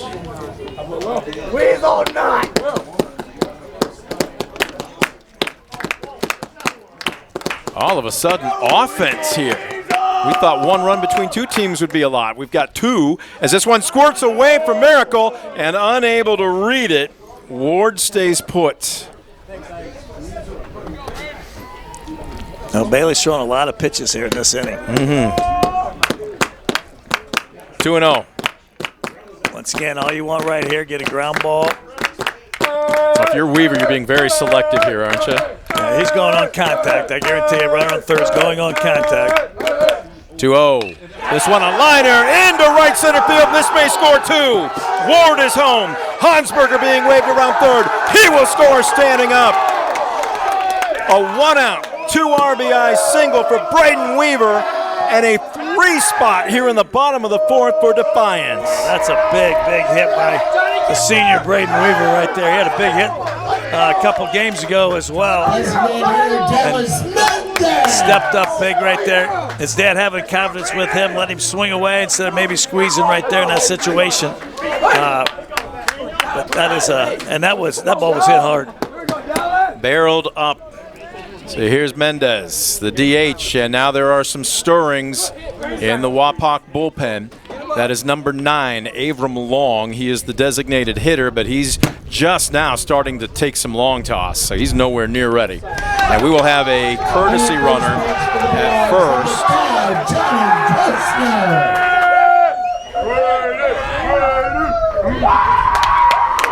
This is going to be Johnny Kistner. Yeah, Johnny Kistner. Swing and a miss, Mendez. Well, he didn't get cheated there. Hey, Johnny, be smart.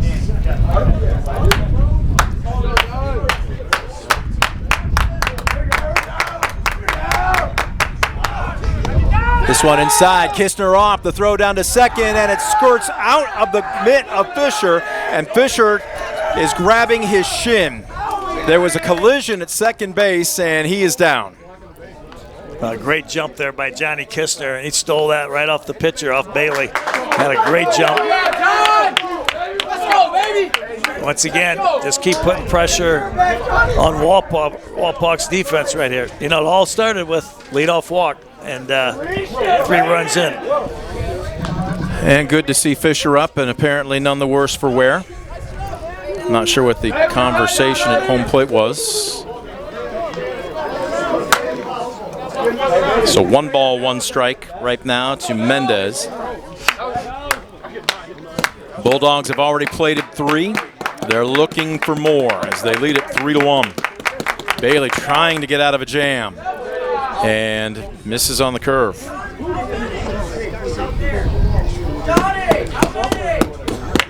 Boy, after surrendering a 4-ball walk to Will Horvath. Coach, I was going to say he hasn't looked as comfortable out of the stretch. He is not. As this ground ball down to third. Hauser's got it across the diamond. Nice job to look Kistner back. Big second out for Wapak. But again, that doesn't account for 4 straight balls to Will Horvath to open up the inning. Is there anything you can put your finger on that you see from up here? You know, sometimes, you know, it wasn't the inning before, so I was going to say maybe because he had just run the bases beforehand. I think it was just lack of focus. Just kind of came out. A little too amped up? Yeah, just, I don't know, just sometimes things happen. There's no really rhyme or reason. You know, I know that I would know that as a coaching staff, they want to get that first hitter with Ward on deck. You want to get that lead up. You never want him hitting with the guy on base. Tavares digs in and takes a first pitch bender. It clips that outside corner. This one off his foot. Oof, man. And he's a little gimpy. He's going to try and walk that one off. Always loved it when announcers would say, boy, you know, on a cold day, that doesn't feel good. And I'm like, it doesn't feel good on any day. What are you talking about? That is true. I'll guarantee you, Tavares is saying it doesn't matter that it's almost 80 degrees today. That's still smarts. Well, the good thing on a cold day, you automatically have ice on it without even trying. The 0-2. This one lifted into left field, battling the sun, but Lisi's there, and he will squeeze for the final out of the inning, but not before the Bulldogs come up big. Crooked number on the board. 3 runs on 2 hits, no errors, and 1 left aboard. We will head to the top of the 5th. Defiance 3, Wapakoneta 1. You're watching DCTV Sports. Stanball Jewelers is your trusted source for diamonds, fine jewelry, watches, and gifts. Whether you're looking for a dazzling engagement ring, a timeless anniversary gift, or a present for someone special, Stanball Jewelers has something for every occasion. Visit us today and discover why we've been serving the community since 1948.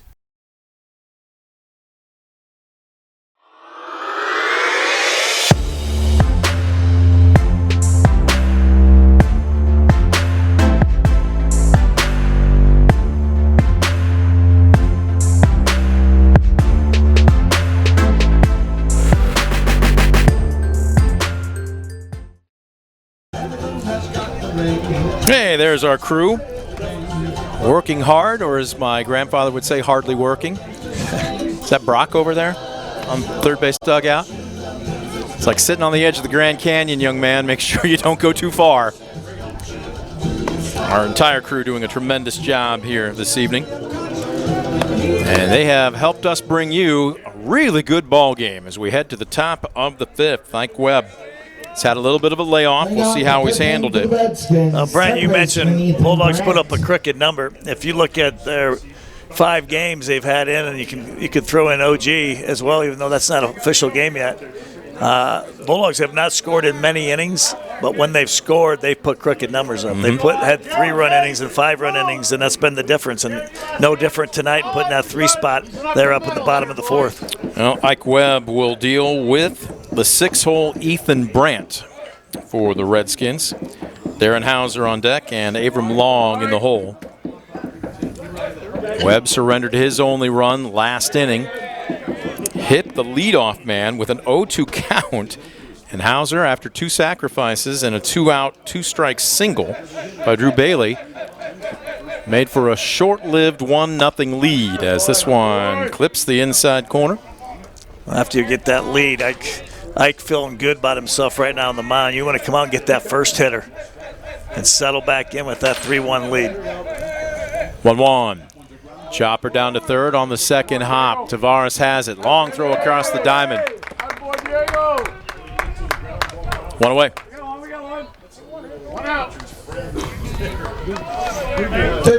Well, Coach Weaver said one of the keys was just make the routine play, and so far they've done a good job of it tonight. Absolutely. Just play and catch. So here's Hauser digging in.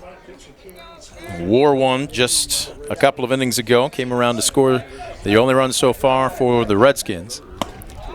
Takes just above the letters. Both these teams going to be very busy over the weekend. Defiance is home tomorrow against Dublin Jerome. The next week, Monday and Tuesday at Paulding and at St. Mary's Memorial. So a GMC and then a Western Buckeye League game. All over the place. 2-0 the count to Hauser. Likewise, the Redskins will be home versus Tippecanoe tomorrow. And then Monday and Tuesday of next week, home versus Parkway. And Tuesday at Ottawa Glandorf. As there's a pitch that pinks the black on the outside corner, strike 1. Once again, Ike just needs to continue to challenge those hitters. 2-1. Swing and a miss. Came after him, and he couldn't catch up with it. All right, sauce for the goose. The odds are even here at a 2-2 count. What do you expect to see from Webb? I'd say come back with a fastball. Nobody on base. Or a changeup, maybe. I think fastball. I'd say fastball. He does, and he blew it right past him. Good sinking fastball. A West Banco strikeout. There's 2 away. Yeah, you get that 3-1 lead. Nobody on base. Don't get cute.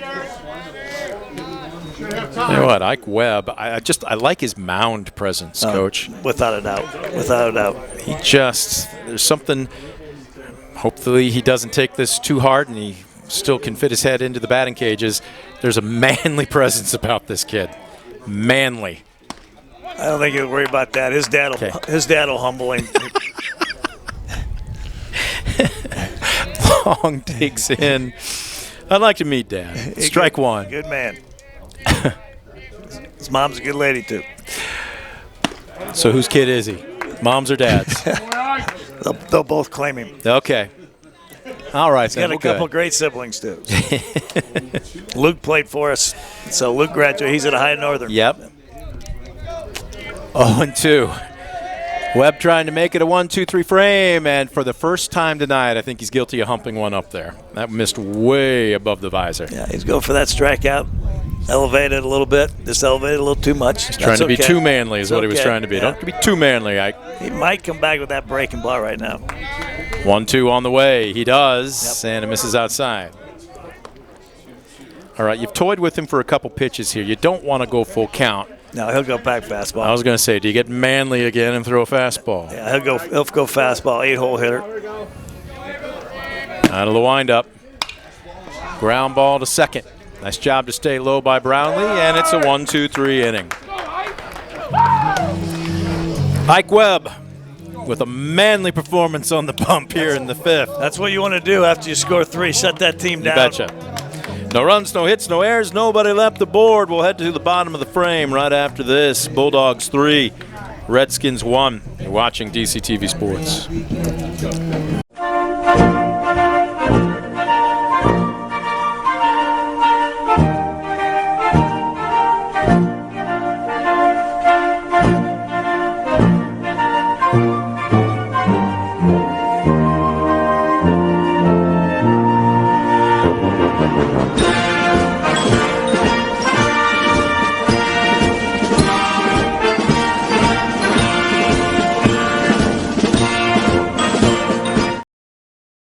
When a fire or natural disaster throws a penalty flag, let ServiceMaster Restore work for you. Anything from minor cleanups to complete overhaul and rebuilding. Contact ServiceMaster by McCann.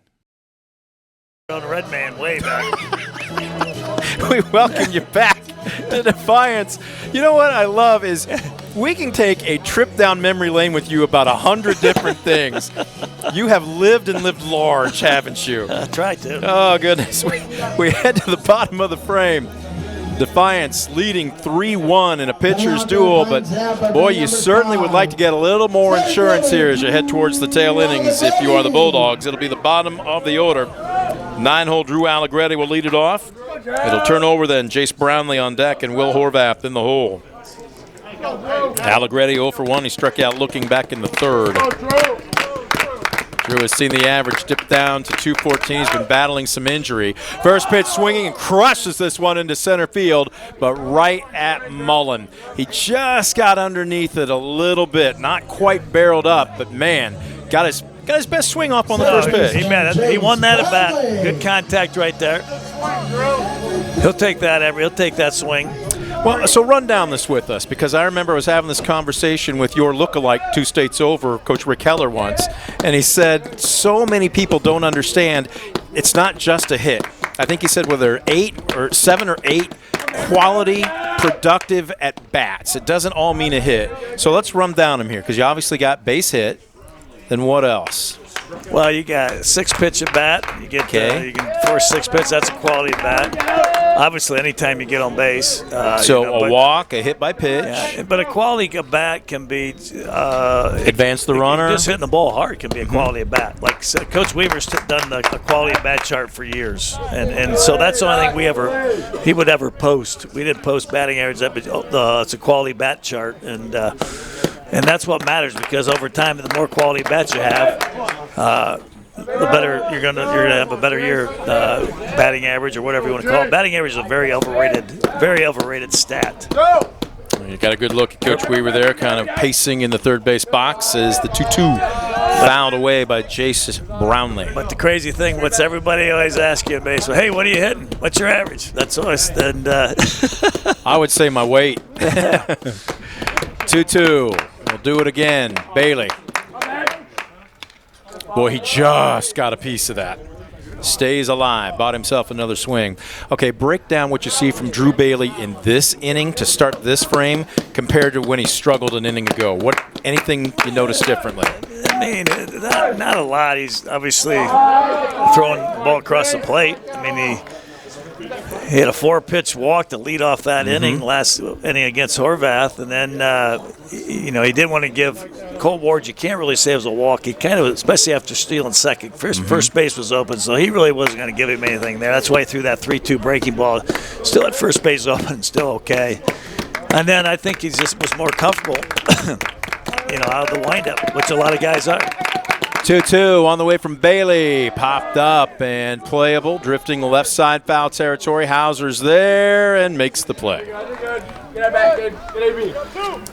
so the leadoff walk, just like, the third inning where Wapak gets on that leadoff hit by pitch. It's a different mindset. Now you pitch a little differently. Well, let's break down Jace Brownlee's at bat there. Again, fouled out into foul territory, but what am I looking at here? I'm looking at an 8-pitch at bat. Yes. You'd call that a quality at bat, wouldn't you? That's a quality at bat. First pitch swinging, Horvath sends a shot to Bailey as he takes a couple of steps towards first and then flips over to Joel Moore and back into form, at least what we expected to see out of Drew Bailey. A 1-2-3 inning. No runs, no hits, no errors, and nobody left the board. We'll head to the bottom of the frame. No change in our score. Bulldogs 3, Redskins 1. You're watching DCTV Sports. In life, unexpected challenges can test us. If you've been seriously injured in a car accident, you deserve a team that understands. Because your story matters. Call Arthur Law Firm today. We'll fight for you every step of the way. WesBanco, building a better bank every day since 1870. Community-focused WesBanco. Find out more at wesbanco.com.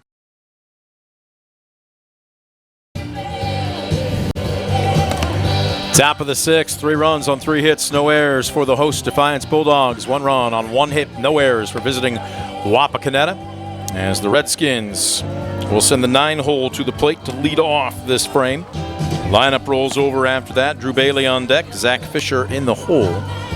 Well, both teams playing great defense, and in all honesty, you should when you're playing on turf. You get true hops every time. Yep. All right, so here's my question for you, because you're down by 2. It's not insurmountable, although Ike Webb has really been commanding.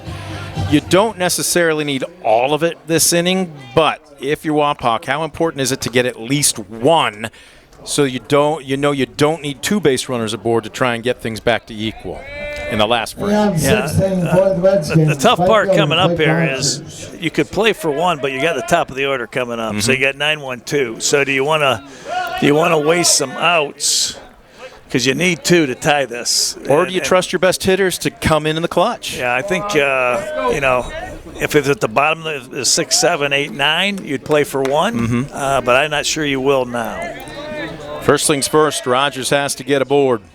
And a late swing. He challenged him with a letter-high fastball, actually above the letters. Rogers couldn't catch up with it.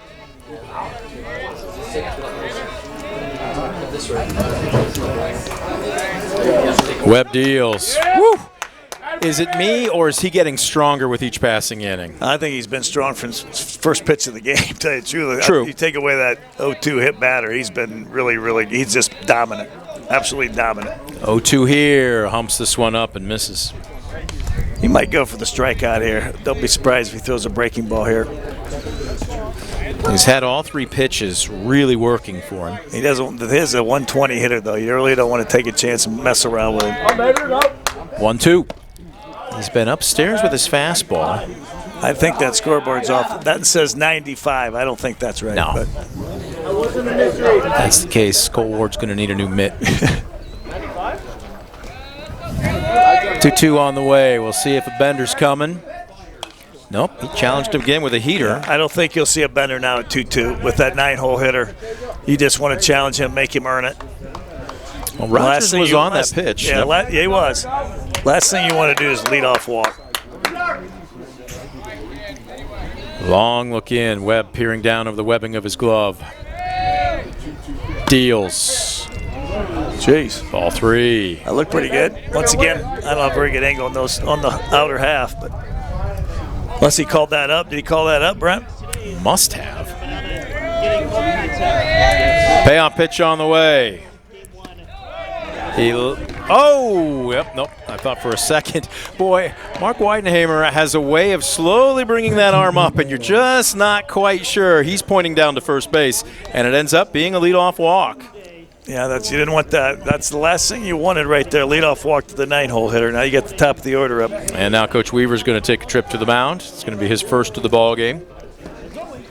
And again, obviously, when we watch this game, will be the view will be behind the plate, so we'll actually see the strikes. You got it right here. If you want to take, sure. Well, you no wonder you know where that's exactly. I know you're so used to doing radio, but we got a screen here for you too. Use all your resources, man. I need to be looking at that. When Josh Bush and I were setting this up, we're like, how can we make Coach Held sound like a Rhodes Scholar? That 45-degree angle is kind of hard telling with inner half or outer half. So. All right, top of the order, and Drew Bailey. He's helped himself out earlier in this ball game with a 2-out, 2-strike RBI single in the third. He now is the tying run with nobody aboard here in the top of the sixth. Yeah, he's not bunting. No. Webb deals. Okay, so break him down, because is this a release point? His mechanics, his fastball has been up on almost every delivery so far in this inning. Yeah, I mean, he's thrown up a couple when he was ahead in the count 0-2, he threw up. That was those were purpose pitches. Yeah, no, just one got away maybe. Bender and wow. That's our fastball. He's lost a little bit of command here. Yep. This is where you just need what our coaches used to say, a feel-good pitch. Yeah, I mean, obviously, just like all young pitchers and actually most high school pitchers, you're always better from the windup than the other stretch. He's going to come here with a 2-0. And again, misses, and now he pumps his fist. First time tonight we've seen some demonstrative emotion for Mike Webb. It's now 3-0. Well, he's going to, I mean, Bailey's a good hitter, but.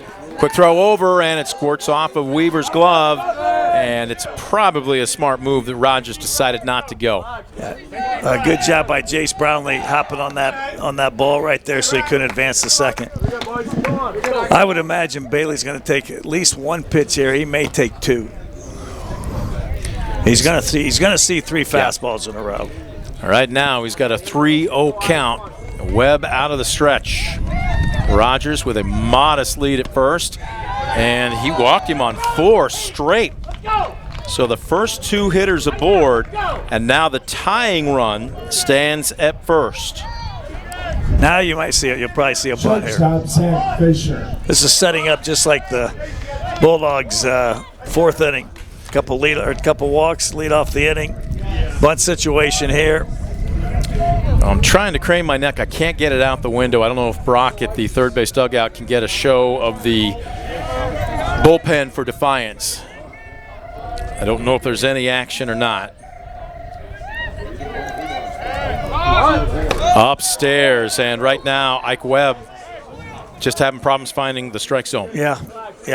This is a situation as the bunter. Obviously, you want to get it down, but you definitely want to. I don't know if you take a strike or not. If you go 2-0, you might take a strike. The 1-0. Squaring to bunt. There's one down central, strike one. Much needed strike there by Ike. He's got to come right back at it. There we see a look from our third base camera. Does not look like there's any action in the Defiance bullpen right now. They can bunt the ball. 1-1. He squares to bunt. Did he offer? It looks like he did, but it also looks like that was going to be a called strike. Either way, it's strike 2. Yeah, he pulled back, so it's a called strike right there. Now we'll see if he'll bunt with 2 strikes or not. Big pitch coming up here. Nobody down. Runners at first and second in a 2-run ball game. Webb trying to stop the damage. Out of the stretch. Deals. Again. Misses versus quality misses or competitive misses. He's been off that outer third for the better part of this inning. Yeah, he's been up. Yeah, he has. He's been up in the zone a lot too as well. Might be tiring a little. I would. 2-2. Fastball, and he bunted with 2 strikes. It's fouled off, and that's going to be a huge West Banco strikeout. All right, there's a difference of execution. Bulldogs executed in that 4th inning with runners on first and second. No out. Perfect bunt by Jaron Hansberger. And Wapak was not able to move the runners. Still not out of the woods. Only one away for Griffin Miracle. From the mindset, that is huge for Ike Webb, though. That's a big out. Miracle 0 for 2. He's grounded out to second. He's grounded out to short. Middle infield, as you can imagine, pinching up the middle for a potential double play ball. Tavares, standard position at third, and Webb will step off.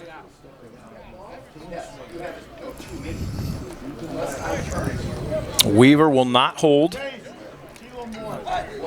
Playing deep at first base. Webb out of the stretch. Good looking bender right underneath the fists of the lefty for strike one. Good job getting that first pitch strike over there with Ike. Now he can use a little off speed here. I think that was a changeup to lead him off. Miracle deep in the box, right on top of the plate. Takes a bender on the outside corner, strike two.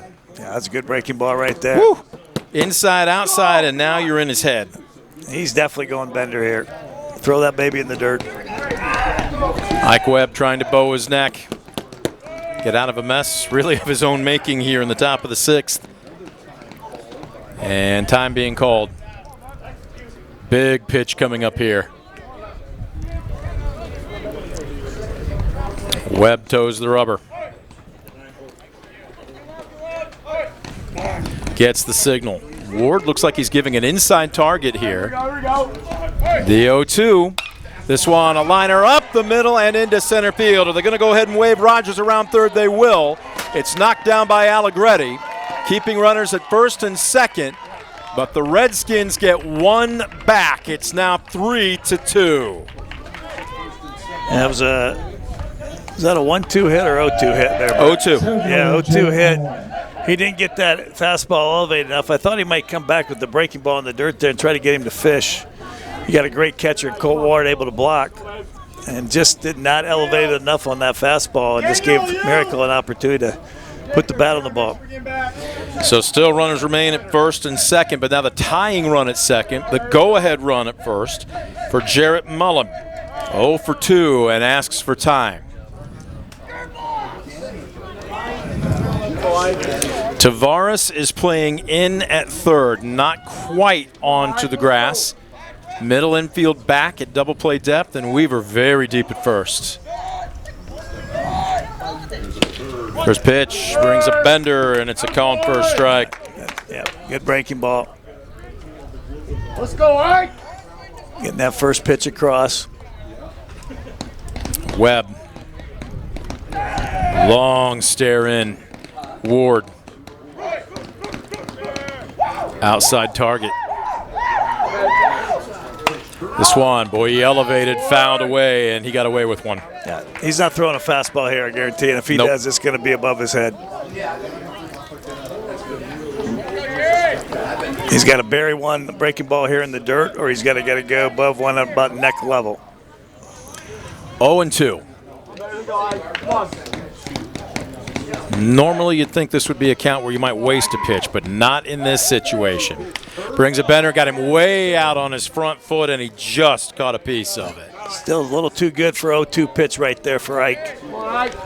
He's got to keep trusting that catcher that he's going to block that ball. Well, again, for the casual fan, you think of wild pitch or a pitcher being wild as spraying it all over the zone, not being able to find the strike zone. But it's another thing to be wild within the strike zone. As he got him looking there, yes, they ring him up. Yeah. Mark Weidenheimer rips the phone book. That is a backwards K for a West Banco strikeout and a huge second out of the inning. Big out right there. And once again, he didn't mess around with the fastball there to the four-hitter. Just went with that breaking ball, which he's really zoned in. And a lot of times your breaking ball will get better as the game goes on because usually you overthrow it early in the game. As you tire a little bit, the breaking ball will get better. And that's exactly what you're seeing out of Ike. Still not out of the woods yet as the 5-hole Joel Moore digs in. He's 0 for 2 with a ground out to short and a strikeout looking. Tying run at second. Go-ahead run at first. Snap throw down to first. Ward, oh, what a stop by Weaver. He gave up his body there, went to his knees. That might have tied the game up if it scoots past him. It definitely would have advanced the runner. To third. That's for sure. Kind of surprised the runner on second wasn't taking an extending lead there and sees the bobble. He could have walked into third. So 0-1. Webb just needs to bear down and get the hitter. Okay, here we go. Long look in. Deals and misses high. Well, this game has not disappointed. No, just a great baseball game by two great teams.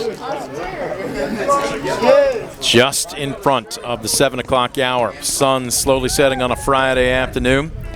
Long shadows being cast from right to left across the diamond. You can see him almost reaching the pitcher's mound. Ike Webb trying to come up with a final out pitch here. Brings a bender. Off the mark again. I thought. No, he called a strike. Did he? Yep. He called a strike. You're going to see another. 1-2. He'll stay with the breaking ball. Let's go, Art. You start this one over the plate and maybe have it end in the batter's box. See if you can't get a swing and miss. I don't think they're going to hit the breaking ball. The 1-2. Chopped. This is going to be tough. Down the third base line. High throw, and Weaver has to come off the bag to field it.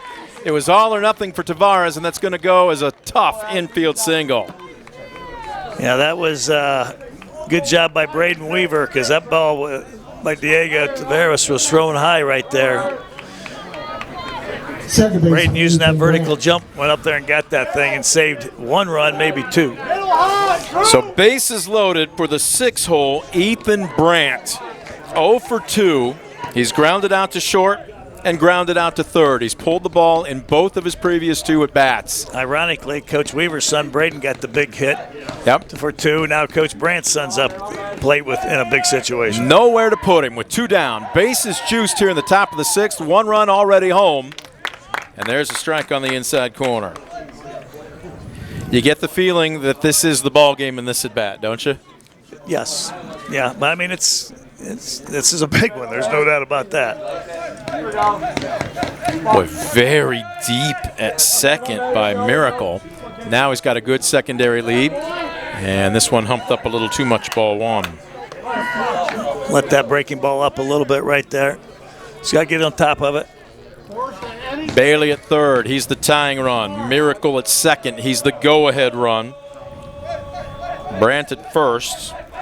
Moore at first. Brandt in the batter's box. The 1-1. Fastball. He takes 2-1. With the bases juiced here, you treat 2-1 almost like you do 3-1 if you're Brandt, don't you? Well, 1 pitch, 1 spot. It's a 2-1 count now. You're sitting on a fastball here. Yep.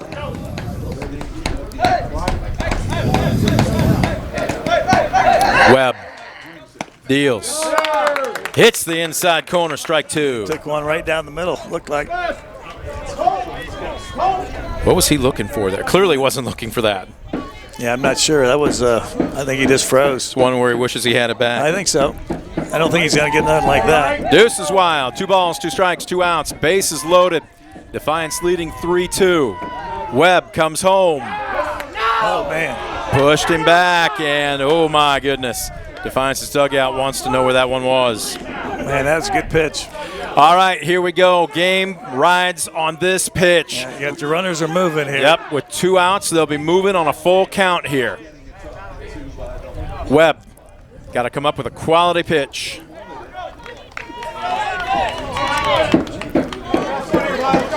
High leverage situation. Here we go. Webb from the stretch. Long look in at Ward. From the stretch, runners go. Got him! Struck him out!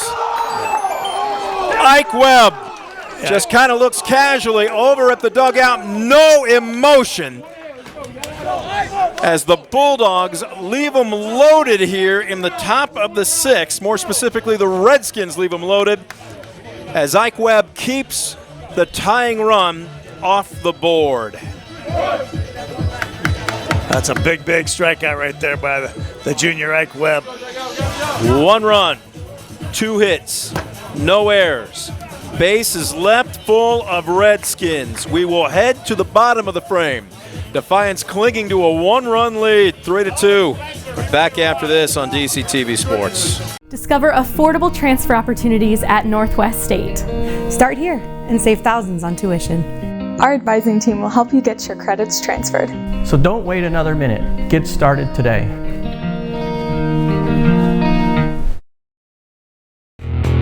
Estill Chevrolet Cadillac is this area's new and used car headquarters, earning your trust one satisfied customer at a time. Estill Chevrolet Cadillac, North Clinton Street in Defiance, and online at drivebobestill.com. Yes. Oh, yeah. Culvers? Oh, yeah. That's what Defiance needs. They need one, don't they? They used to only be in Indiana for years. Oh. They're born out of, I think, Wisconsin. Are weren't they? Yep. Well, maybe they were there. I just know Ohio never had them for years. I was going to say between you and Scoop Miller, if there's a Culver's within probably 30 miles, Scoop's a big Culver's. You're probably driving out of the way to go have one. Well, he grew up in Indiana. Yep. Oh, we're sitting here talking food, a couple of hungry sportscasters. It is past the 7 o'clock hour. You know what? Ike Webb feasted on a full count, bases loaded strikeout to keep the tying and the go-ahead runs off the scoreboard. We'll see if his mates can get him a little bit of insurance here in the bottom of the 6th. Yeah, what's important about that out is being in that situation early in the year as a junior, a full count, 2 outs, and getting that strikeout. That's going to help him down the road when it comes tournament time. So Colt Ward will dig in from the left side. It is the meat of the order. 3, 4, and 5. Ward, Hansberger, and Tracy. Ward, 1 for 1 with a walk and a run scored tonight. Very productive. And I was somewhat teasing Braden Weaver after we finished our player profile on the field before infield with Drew Allegretti. This one misses upstairs. Braden, of course, was ribbing his teammate a little bit. And I said, what are you going to do to earn yourself a player profile? I said, show me something tonight. Go 4 for 4, flash some fancy leather, make some great plays at first. My guess is he'll make an argument that a 2-0, 2 RBI single in the 4th might be worthy of it. What do you think, Coach? If this stays the way it is, it will, yes, without a doubt. It will be the difference in the game because right now it is 1 run. You got to get the W for it to really be important. 3-1 the count to Colt Ward. This one, a little humpback liner into shallow center field, and that will be the 4th hit of the ball game for the Bulldogs. Well, it's good to see Colt with a couple knocks here tonight. Hit that on the nose right there and line drive base hit to center field. He has a great eye. He doesn't swing many bad pitches. So here's Hansberger. And do you play small ball here if you are Defiance? Yes. Okay. Yeah. Obviously, Jaron had the great bunt there in the 4th inning with runners on 1st and 2nd. The bunt hit down third base line. He'll be bunting down first here. I'd assume there's that leadoff hitter. So, you know, you were talking about percentages of leadoff hitters scoring in high school. Well, tonight it's 100%. So every leadoff hitter has scored. The Owen Fry will come on to pinch run here in the 6th. It's a quick conversation by Hansberger, and he pushes this bunt down the first base line. Really having to run for that. Bailey underhands to Moore. They get the out, but the sacrifice does the job as Fry is now at second base. That is a perfect bunt. Perfect bunt. Hard down first. Let's go, Danny! So here's Tracy. No, we're going to have a pinch hitter. All right, number 12. Grady Chris, maybe? Let's take a quick peek. Come on, number 12, where are you? It's going to be Daniel Orta. Oh, Daniel, or Southmore. So Orta, the lefty, will dig in and pinch hit. Defiance, number 12, Daniel Orta. On back, here we go. Come on now. Another run would be huge here for the Bulldogs. Big insurance run here in the 6th, answering that run in the top half by Wapak. 0-1 got him out on his front foot. Now he's down big in the count here, 0-2.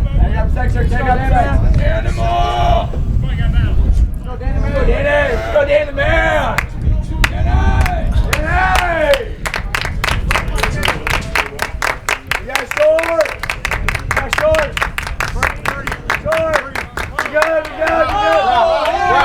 Stepping off. Everything becomes a chess match now, doesn't it? Yeah, both teams have done a pretty good job breaking up that timing of the pitcher. 0-2 the count. Bailey deals. Just want to chop her down to third. And, they had the runner in a hot box, and Hauser throws it away. Rounding third, Fry will score, standing up into second base. Orta on the error by the throw by Darren Hauser. That's a huge insurance run right there. Hauser had the guy. He was dead to rights. Yeah, he was dead. Had been run down, and he elected to go to first. What did he see there, in your opinion? Well, I think he wanted to get the easy out and not take a chance, and then once again you lose your rhythm there, and you're thinking, all right, I got this. Well, I don't want to do that. I'm going to throw it. And then he dropped his arm and sailed one over the first baseman. Good for the Bulldogs, and that's a huge insurance run.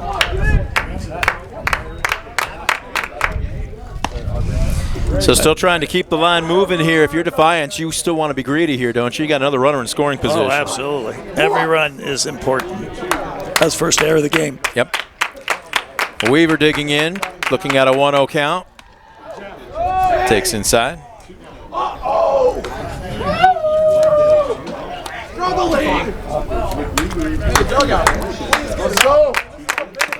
Weaver, you get a good look at a somewhat closed stance there. 2-0 on the way. This one inside outed. This complex has been busy tonight. Defiance College softball played number 3 Madonna for a doubleheader over on the high school side of things because their field was underwater. And you got a couple of other softball games tonight. So this one popped up left side, drifting into foul territory. The wind's going to bring it back fair, and a nice job by Hauser to stay with it and put the leather to it. 2 down. Well, what do they always say? When you make an error or kick it, the ball's going to find you again. It found Hauser, but he stayed locked in and made a nifty play. So we got Mendez. We're going to have a pinch hitter here. Pinching for Defiance. Yes, pinch hitter. Number 0, Xavier Rodriguez. It's Xavier Rodriguez to pinch it. Xavier's first at bat of the season, I believe. I'm going to take a quick peek here and see what we can see. You are right, Coach. Let's go, babe. Yep, he has not had an at-bat prior to this one. Xavier's very capable. He was a starter last summer.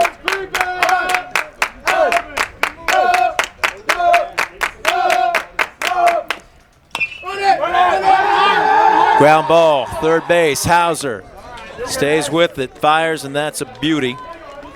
Across the diamond for the third and final out. Big insurance run right there, Brent. Huge insurance run for the Bulldogs. They pick it up on 1 hit, 1 error, and 1 left aboard. We'll head to the top of the 7th. The hosts 3 outs away from picking up their 2nd win in the WBL. Wapakoneta with other interests. We'll see if they can't play the role of spoiler. You stick around and see how this one ends. We'll have it for you in 60 seconds. You're watching DCTV Sports.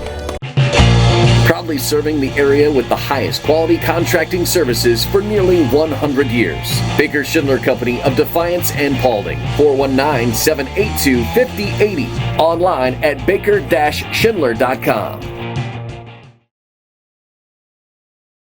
Superior Credit Union, a not-for-profit, member-owned financial cooperative. Visit superiorcu.com to find out more about joining the winning team at Superior Credit Union.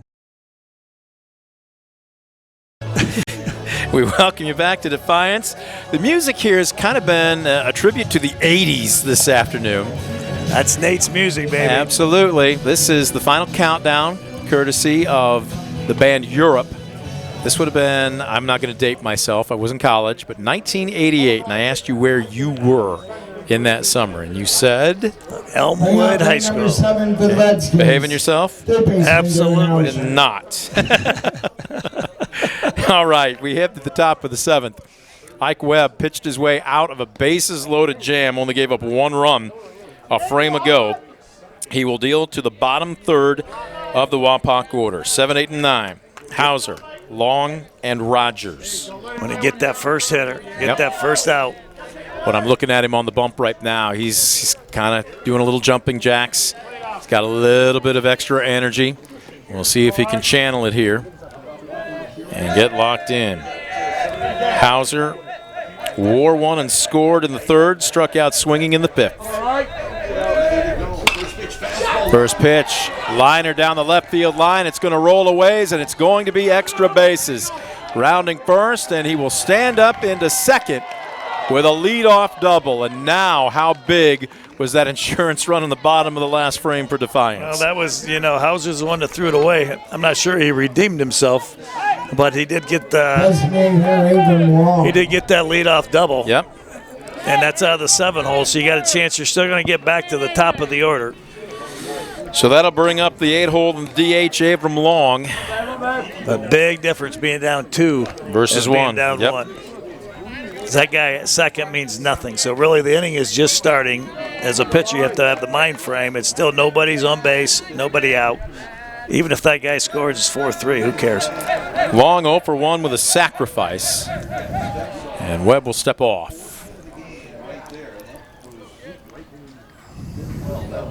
They've gotten on his fastball. He's had more success here the last couple innings with his breaking ball. And I know you don't want to really throw your breaking ball at the bottom of the order if you don't have to. You want to get that first guy out. Deals one here, and it's a strike. Yeah, he went back to that breaking ball. That's been his bread and butter here the last couple innings. And like I said, Wapak has timed up his fastball, so I think they'll stay with that off speed as long as he's locating it. 0-1. Long, deep in the box. He's got somewhat of an open stance, and he's asking for time. That was a late time.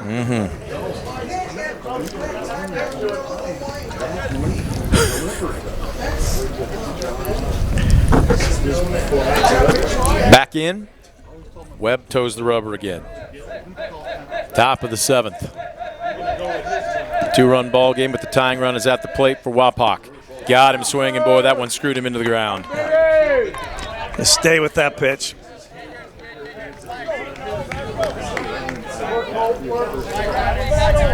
Long right now, body language almost looked defeated. You still have one more strike to give up. He's right on top of the plate.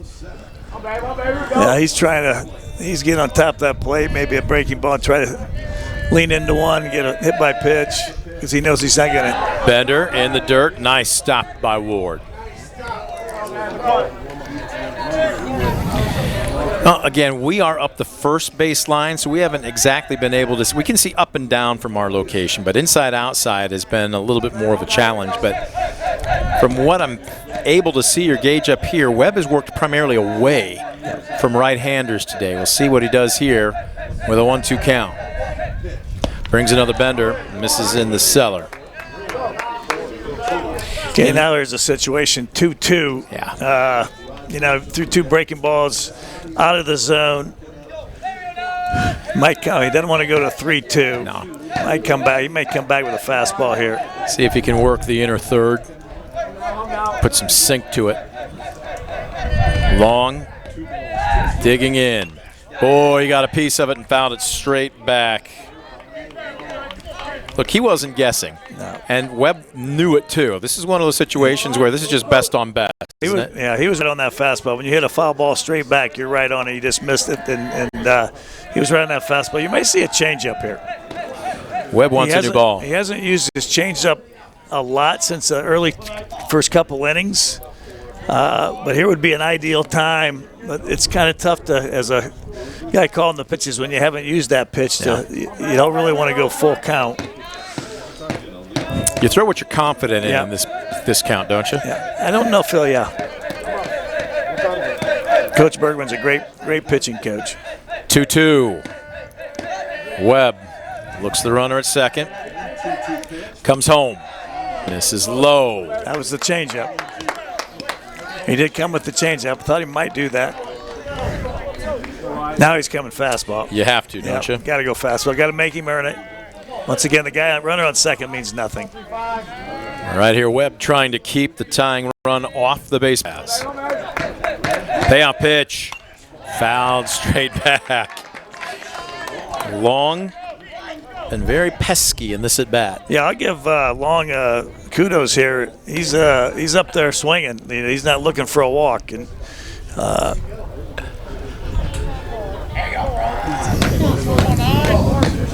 so we'll do it again.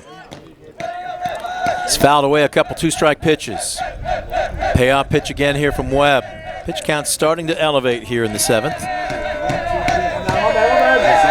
Right-hander deals. Got him looking. A strike on the outside corner. Long tried to sell it, taking a step towards the first base bag, but home plate umpire Mark Weidenhammer says strike 3, a Wes Banco strikeout. It's a backwards K and a huge first out to keep the tying run at the plate. Another big pitch by the junior Ike Webb right there. Once again, full count, because that's like walking a leadoff hitter there. Yep. That's a tying run. So here's Rogers digging in, 0 for 1 with a walk and a run scored. That just a frame ago.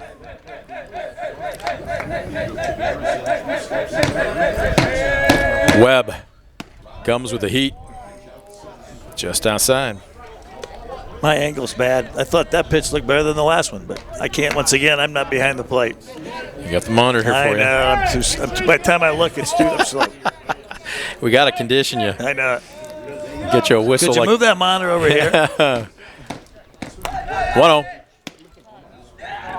Ward tried to frame it up, but off the mark. Ike's at 102. I don't think they're going to make any changes, but he is getting up in pitches. Not to take out, just tired. All right, now this is his game. There's one, strike 1.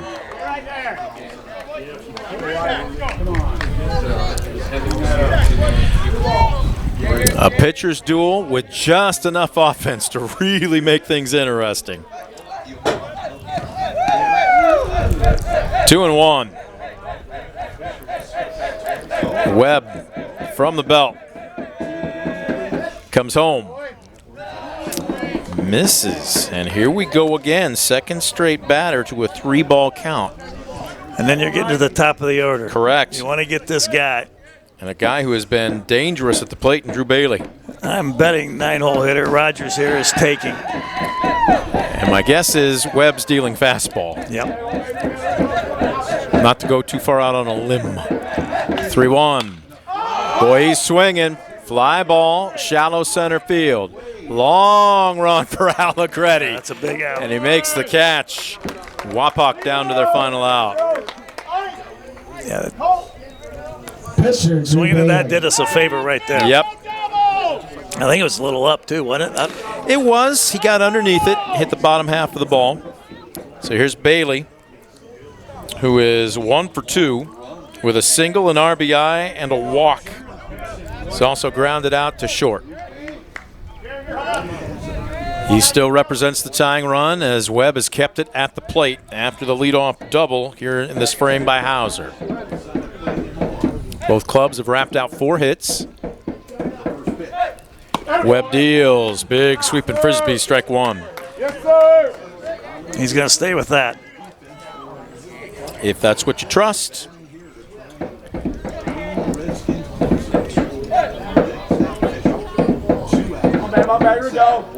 The 0-1. Webb brings the heat. There it is, strike 2. It's a good pitch right there. I think, I know I was expecting a breaking ball there. Bailey was too. Yep. So here we go. 1 strike away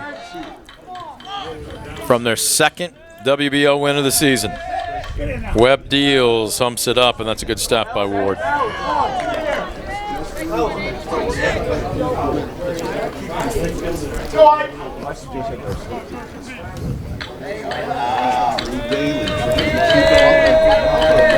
One and 2, we'll do it again. Deals, got him on that 12-6 bender. Bailey swings over the top of it. A Wes Banco strikeout to end the ball game. Great outing by Junior Ike Webb right there. Great win for the Bulldogs, and pretty much eliminates Wapak out of the race. Yep. It's a big win, big win. Boy, it was a competitive ball game between 2 good clubs, but in the end, just a little bit better pitching And one key error sells the difference between a win and a loss. As Defiance, 4 runs on 4 hits, no errors. Wapakoneta, 2 runs on 4 hits, 1 error. As with the victory, the Bulldogs now 5-1 overall, 2-0 in the WBL. The Redskins fall to 3-4 and 1-2 respectively. Well, we're going to take a quick timeout. When we come back, we will have our post game. You are watching DCTV Sports. Estill Chevrolet Cadillac is this area's new and used car headquarters, earning your trust one satisfied customer at a time. Estill Chevrolet Cadillac, North Clinton Street in Defiance, and online at drivebobestill.com. Past 70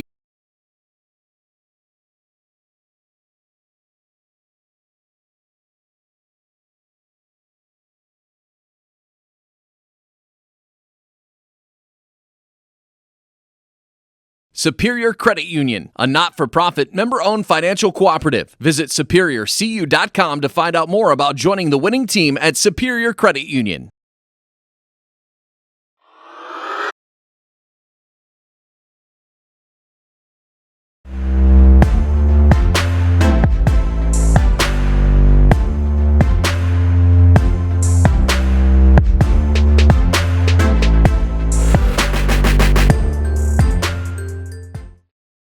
Stanball Jewelers is your trusted source for diamonds, fine jewelry, watches, and gifts. Whether you're looking for a dazzling engagement ring, a timeless anniversary gift, or a present for someone special, Stanball Jewelers has something for every occasion. Visit us today and discover why we've been serving the community since 1948.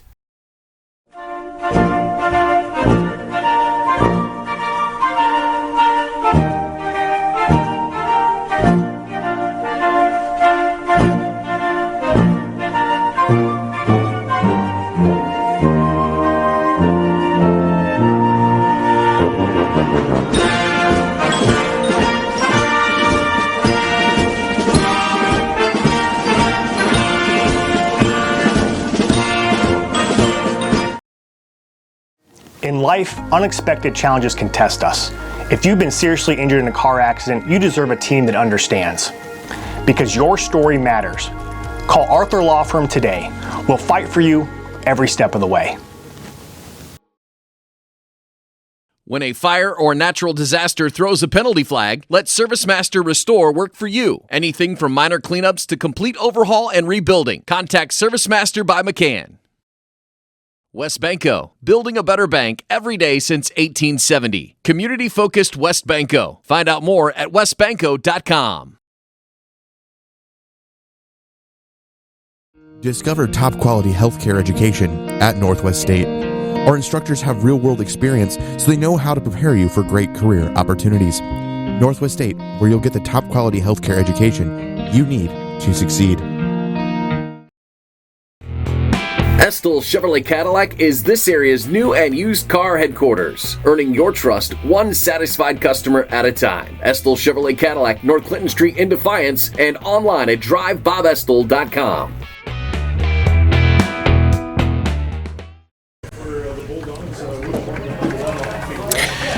Back at Defiance, and there you see down the right field line, Coach Weaver addressing his charges as Defiance holds off a game Redskins team here this afternoon by a final of 4-2, and with it, they are now 5-1 overall, but more importantly, remain unbeaten at 2-0 in the Western Buckeye League.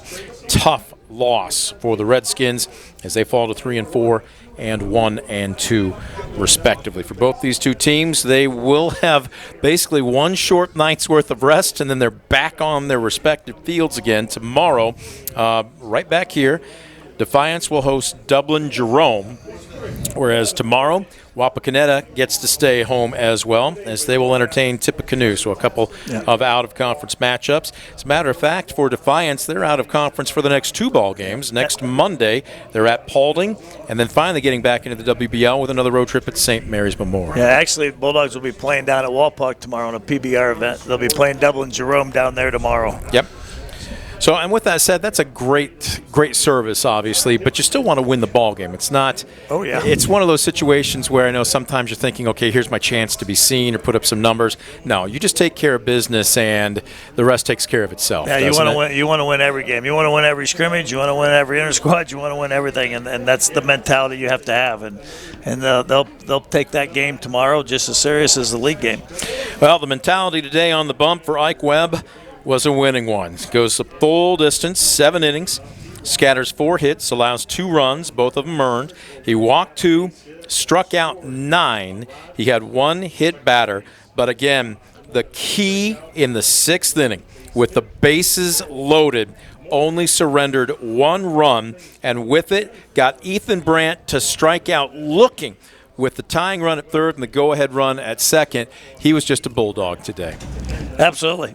He made he dominated early, and you could say the first 5 innings. Obviously, they scored that run in the second on that 0-2 hit by pitch. Yep. And then the 0-2 or 2-strike hit by Bailey for Wapak's first run. But really through 5 innings, just dominated. Then the 6th inning, he had to make some pitches in tough situations, and that's where you grow. That's where you mature. That's where it's going to help you down the road, especially in tournament times, and being in those tough situations early. And then obviously got some big outs in that 7th inning at that leadoff double, and then had a full count and got a strikeout. Yep. Out of the 8-hole hitter, and then he was 3-1 on the 9-hole hitter and got him to fly out. And then got the best hitter on Wapak's team, arguably him or Marico Bailey, got him on the curveball to finish it off with 9 Ks. But, yeah, you go 9 Ks against Wapak or anybody, and then 2 walks once again. So he came into this game with 23 strikeouts and 2 walks. He leaves with 32 Ks and 4 walks. That is incredible. You don't see that very often.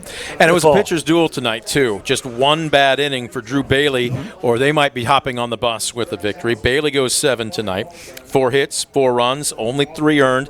He walked 2 while striking out 4, but that 4th inning where he just seemingly lost control for about 4 or 5 batters, 2 walks to the first 2 hitters, then basically an infield single, and then Braden Weaver came up with what right now still is the hit of the ball game, a 2-0 2 RBI single to put Defiance ahead, and they never looked back. Well, that was perfect execution out of the Bulldogs there in the 4th inning.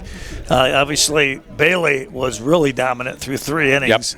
Yep. Faced one over the minimum, and he got to that 4th, and he had total command, and then he walks those first 2 hitters, the first hitter on 4 pitches, and then he battled Colt Ward. He had first base open, kind of worked around him, and then I still think Braden Weaver definitely had the hit of the game, but I would argue to say that Jaron Hansberger's bunt hit may not have been the hit of the game, because you now have bases loaded, nobody out, and that really takes the pressure off the hitter in that situation. But just perfect execution there by the Bulldogs. And then obviously in the 6th inning, Cole Ward gets that leadoff hit for that insurance run, moves him over, and then scores on an error for that 4th run. Coach Held will rise. It's like Judge Wapner on the People's Court. All rise. Coach Brandt coming in to join us. Yep, pull him down right there.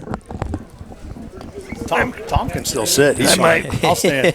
I'm going to strangle myself. We always put dignitaries on the right and luminaries on the left, but royalty gets to stand in the middle here, Coach. Right here on this camera, your front's your best side here. We were just talking about it. I'm sure you heard us, too. Pitcher's duel tonight. Again, 1 inning spelled the difference for Bailey, and other than that, he could have very easily, you could be hopping on the bus with a victory tonight. Yeah, it was very good. I mean, Drew just lost his control there for a couple batters, and Defiance went ahead and did exactly what they needed to do, getting the bunt down in no man's land to lead the bases loaded. Had the corners in, they hit a little ground ball that scored the first run, and then Weaves came up with a big 2 RBI hit. So, that spelled the difference. We had some opportunities, but, marginal calls here or there, I don't know. But, we gotta make sure we need to make them make the mistakes instead of us just taking pitches. You and I had a chance to trade some emails. I got a chance to chat with you briefly before you took infield. Look, almost seems to be the story of this club through the first 7 games right now. How close is this team to breaking through that ceiling? We're really close. I think, we talked about our success we had last year. We got a lot of breaks early. In the game of baseball, breaks happen, and and last year they all went our way. This year we haven't really had many breaks, but we haven't really created any breaks for ourselves as well. We're close. We know we can compete with anybody on any given day. We also know that once our bats get going, that should help us, help our pitchers relax a little more and not have to be so perfect. Coach Held and I were talking about this. Baseball's different from virtually every other sport, whereas, okay, if you maybe need to find a little something, you dig down deep and you get more aggressive. You become faster. Baseball doesn't work that way. I had a coach tell me once, relaxed focus. And it's so difficult when you're talking about 16, 17, 18-year-olds because those seem like contradictions in terms, but how do you get that mental part through to this club? Because as you mentioned, if they take that next step, look out. Yeah, and I mean, we just kind of preach that every day, talk about the things that we can improve on, and just go that route. We know, like, we've only played 7 games in, almost 4 weeks of baseball. Once we start playing on a daily basis, some guys' bats start getting a little hotter, and just finesse some things. And they're still growing, even though these guys all played last year, played varsity baseball. They're still growing on a day-to-day basis and trying to figure out their identities this year. You get virtually no rest. You've got a game tomorrow, you get Sunday off, and you've got games on Monday and Tuesday. A joke with coaches about this. Coaches want to practice. Players want to play. Yeah. Well, you're getting to play. How do you pace yourself through this, but at the same time still work on some of the things that you need to? I think we've had plenty of practice right now. And, I do like practice as a coach, but like you said, these kids want to go out and play. And just I think the consistency of playing every single day will help. And the other aspect of it, we've seen, I think, our last 5 games, every pitcher's been 85 to 90. And, that's tough in high school baseball. But now we just got to continue to play. And we know what we see. Now we got to, compete. All right. Coach Class Act to come up and join us. Best of luck the rest of the season. We'll look to see you in the playoffs. We're going to take a quick time out. Coach Brandt coming up. Good luck, brother. Good luck tomorrow. The fraternity is very tight, ladies and gentlemen, very tight. Look, you heard him, though. I mean, respect for the game. It's easy, especially when you think you probably should have at least 2, maybe even 3 more wins. All of a sudden, you hit quicksand, I think is the old phrase. Everything starts bogging down. Everything becomes slower, tougher. But what motivates you as a player? What motivates you as a coach? And if I heard him right, if I could probably summarize it, respect for the game. You love it. You get a chance to come out and play it tomorrow. You talked about it during the pregame. Unlike a lot of other sports where you may have to wait 2 or 3 days, or even in football, wait a week. Not the case with baseball. You get a chance to flush it and get right back out onto that field. Yeah, baseball is meant to play every day, and especially for hitters. It's tough if you only play 1 or 2 games a week when you're a hitter, and you got to get out there and play every day. And that's why you want to play your best baseball in May. And I know that Walpok's always done that historically. Last year the same way. They didn't win the league last year, and they didn't make it the Final Four. So you want to play your best baseball. Now the pressure's kind of off them with league. Yep. Now let's just get better and get play ready. The role of spoiler now. You can ruin a few things, can't you? Absolutely. We're going to take a quick timeout. Coach Weaver is making the media gauntlet up here in the press box, so we're going to be joined by him in just a moment. Don't go anywhere as Defiance holds on for a 4-2 win over a game Wapakoneta squad for their second win in the WBL, remaining 2-0 in conference play. Back with more of the postgame right after this. You're watching DCTV Sports. Estill Chevrolet Cadillac is this area's new and used car headquarters, earning your trust one satisfied customer at a time. Estill Chevrolet Cadillac, North Clinton Street in Defiance, and online at drivebobestill.com. For the past 70 years, Midwest Community Federal Credit Union has been your financial partner, helping you achieve your dreams and secure your future. Midwest Community Federal Credit Union, with locations in Defiance, Bryan, and Napoleon. Find out more at midwestcommunity.org.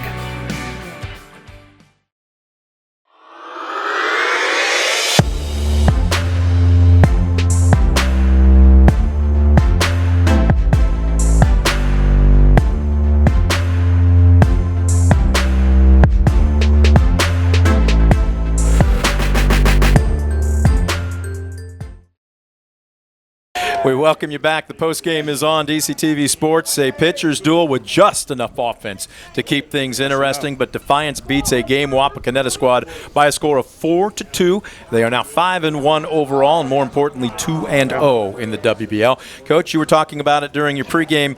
Any way we can get games in, we got to play them right now. But my goodness, let's start with Ike Webb. Yeah. Just dominant on the hill. Had one kind of iffy inning and really shut the door when it looked like Wapakoneta was at least going to tie it, possibly take the lead. Your thoughts on his performance? Yeah, he had the big pitches when he needed to. He got the big outs in the 6th and 7th. He's been sick all week, kind of limited. I kind of make him go out and throw and get his long toss in and then say, if you want to sit on the bench, go ahead. But he went home, I think, Monday. But he has not been feeling well. It wasn't his best stuff. If you saw his previous 2 outings, he was a little more sharp. But like I said, he got the outs when he needed to. For us. And Coach and I were talking about it here. My first time seeing him, but he's got, as they constantly say, presence on the mound. He owns it. There's just a man's man attitude about him tonight. Even when things were tight, he didn't seem to get rattled. No, that's him. He's a pretty laid-back kid. Doesn't get too fiery, which is kind of good out of your number one. You don't want him reeling off the handles like I do half the time. So, what are you talking about? I don't know. Well, what the pitch I thought was the pitch of the game for him is he thought he had the strikeout. Without a doubt. And a lot of times the bases are loaded there. You think you have the strikeout, and a lot of guys would have hung their head and and whined, and he handled it like a veteran, not a first-year pitcher at the varsity level, and that really impressed me. Yeah, I totally agree. He threw the curveball on 2-2, which we all thought he was rung up, and then he paints an inside fastball in the corner, and he wasn't even fazed by the 2-2 count pitch. So. Well, again, 9 strikeouts tonight, but at the same time, he pitched contact well. The left side of that infield in particular, Hansberger and basically over at third, Tavares, made some really tough plays look routine. No, they did, and that's kind of, this is our best defense when we have Jaron and Jace up the middle. They really solidified. Now, Jace didn't get many balls today, but the left side was big. We had the one scary moment in the 6th on the 2-strike dribbler. Everyone's yelling, hold it, and Diego throws it, and I said, I've never seen Braden jump so high, and he was only like 6 inches off the ground, but I'm like, thank God he jumped for that one and snaked it. I did say that he showed some vertical jump there because you would have never gotten that ball, I tell you that. Please. Apple didn't fall far from the tree. What are we talking about here? My vertical used to be measured by a sheet of paper. We were told if you can't get at least 1 inch on the ruler, is it truly a vertical? When he released it, I thought it was going. I thought it sailed. I thought Braden made a good play. He also made a nice stop on a snap throw down to first here, too. He did. That one scared me a little, too. That's when I looked at Colt, and I was like, not now. Let's not throw it into right field with 2 outs here. So, but, we've talked with Colt about that, too. Like, be aggressive, make plays. Don't sit back and wait for their team to make a mistake. Let's try to make plays, be aggressive. I mean, that's what we've done here forever. All right, so you pick up a big win in conference play. Dublin-Jerome is part of that PBR event tomorrow. Then out of conference on Monday, GMC matchup at Paulding. And then another long road trip to get back in the WBL at St. Mary's. So I'll ask you the same question I asked Coach Brandt, because coaches love to practice, players love to play. Well, you don't have a whole lot of time to practice over the next 5 or 6 days. How do you pace yourself? No, that's fine, because we've been practicing way too much. Okay. And that's what I talked after the game about our hitting. We chart quality at bats. We were 10 of 25, which is not very good. We want to be 60%. But we pieced together 5 of the 10 in the 1 inning. We got the 2 walks, we got the bunt hit, we got James who had the big just put it in play, and then Braden had the big hit. And that's what I talked about, is piecing together quality bats, but when we start playing more regularly, the bats will come. I mean, baseball's meant to play every day. Sure. So when you're playing once every 4 or 5 days, it's hard to stay consistent at hitting. So hopefully, that's sounds where like he was listening during his time underneath. You have just parroted at least 4 or 5 different phrases he's used tonight. I bet you I could tell you everything. Was he saying shoulder and abs in the curveball? Was he yelling compete? I mean, he behaved himself. Was he yelling, what are your hitters doing? I've heard it all from him. We were more concerned he might cost us our FCC license, but he behaved himself like a gentleman tonight. Well, offensively, a couple of things stood out to me. Like putting the quality, that inning together after the 2 walks, and obviously the 4-pitch walk, Bailey was just lack of we see all pitchers, lack of concentration. Absolutely. And then stealing second was huge. Yeah. and now they're gonna pitch around Colt. He's great. He's not gonna go fishing. Right. So you got first and second, but I thought outside of Braden's big hit, but Jaron Hansberger's bunt. That's a whole different. Yeah. That's a whole different ballgame. It's huge. And now you got bases loaded, nobody out. That takes pressure off those hitters with that situation. Yeah. But I mean, I won't say what we talk about with first, second, nobody out because but I mean, I know what they're going to do here. There's a difference. We always do what you're going to do, but can you execute? They got to do it. And that's what I said on the radio. I said, if you would know how many times, like, we work on that and work on that and work on that. The bunting is so huge in high school baseball. Big games, league games, tournament. It comes down to stuff like that. And I was so happy for Jaron to get that down. Look, you executed when you needed to. You got clutch plays when you needed to, and it all ends up in a big win. Yeah. You're still 2-0 in the WBL. Congratulations. Enjoy this for a night. We'll talk to you in the next week. One last sentence. Yes. I think you like seeing that 3-hole hitter get a couple knocks and get on base because that's confidence building for down the road. It's huge, and that's what I said earlier. After Game 3, he apologized to me and said, "I'll start hitting." And I said, "Just calm down. It's been 7 at bats. Like it was just a matter. You're not going to hold down. But yeah, at 100%. And that's when he goes to left center. That's him. That's where he's really, really good. You got it done tonight, Coach. We did. Congratulations. Crazy. Go get him this weekend and next week. Thanks for covering us, Coach Weaver, joining us here. We wished we could have gotten a few more in, but now we're convinced the weather's going to cooperate for the rest of the season. Hope so. We're going to take one last break. When we come back, we'll put a nice, neat blue and white bow on this one. You're watching DCTV Sports. Estill Chevrolet Cadillac is this area's new and used car headquarters, earning your trust one satisfied customer at a time. Estill Chevrolet Cadillac, North Clinton Street in Defiance, and online at drivebobestill.com.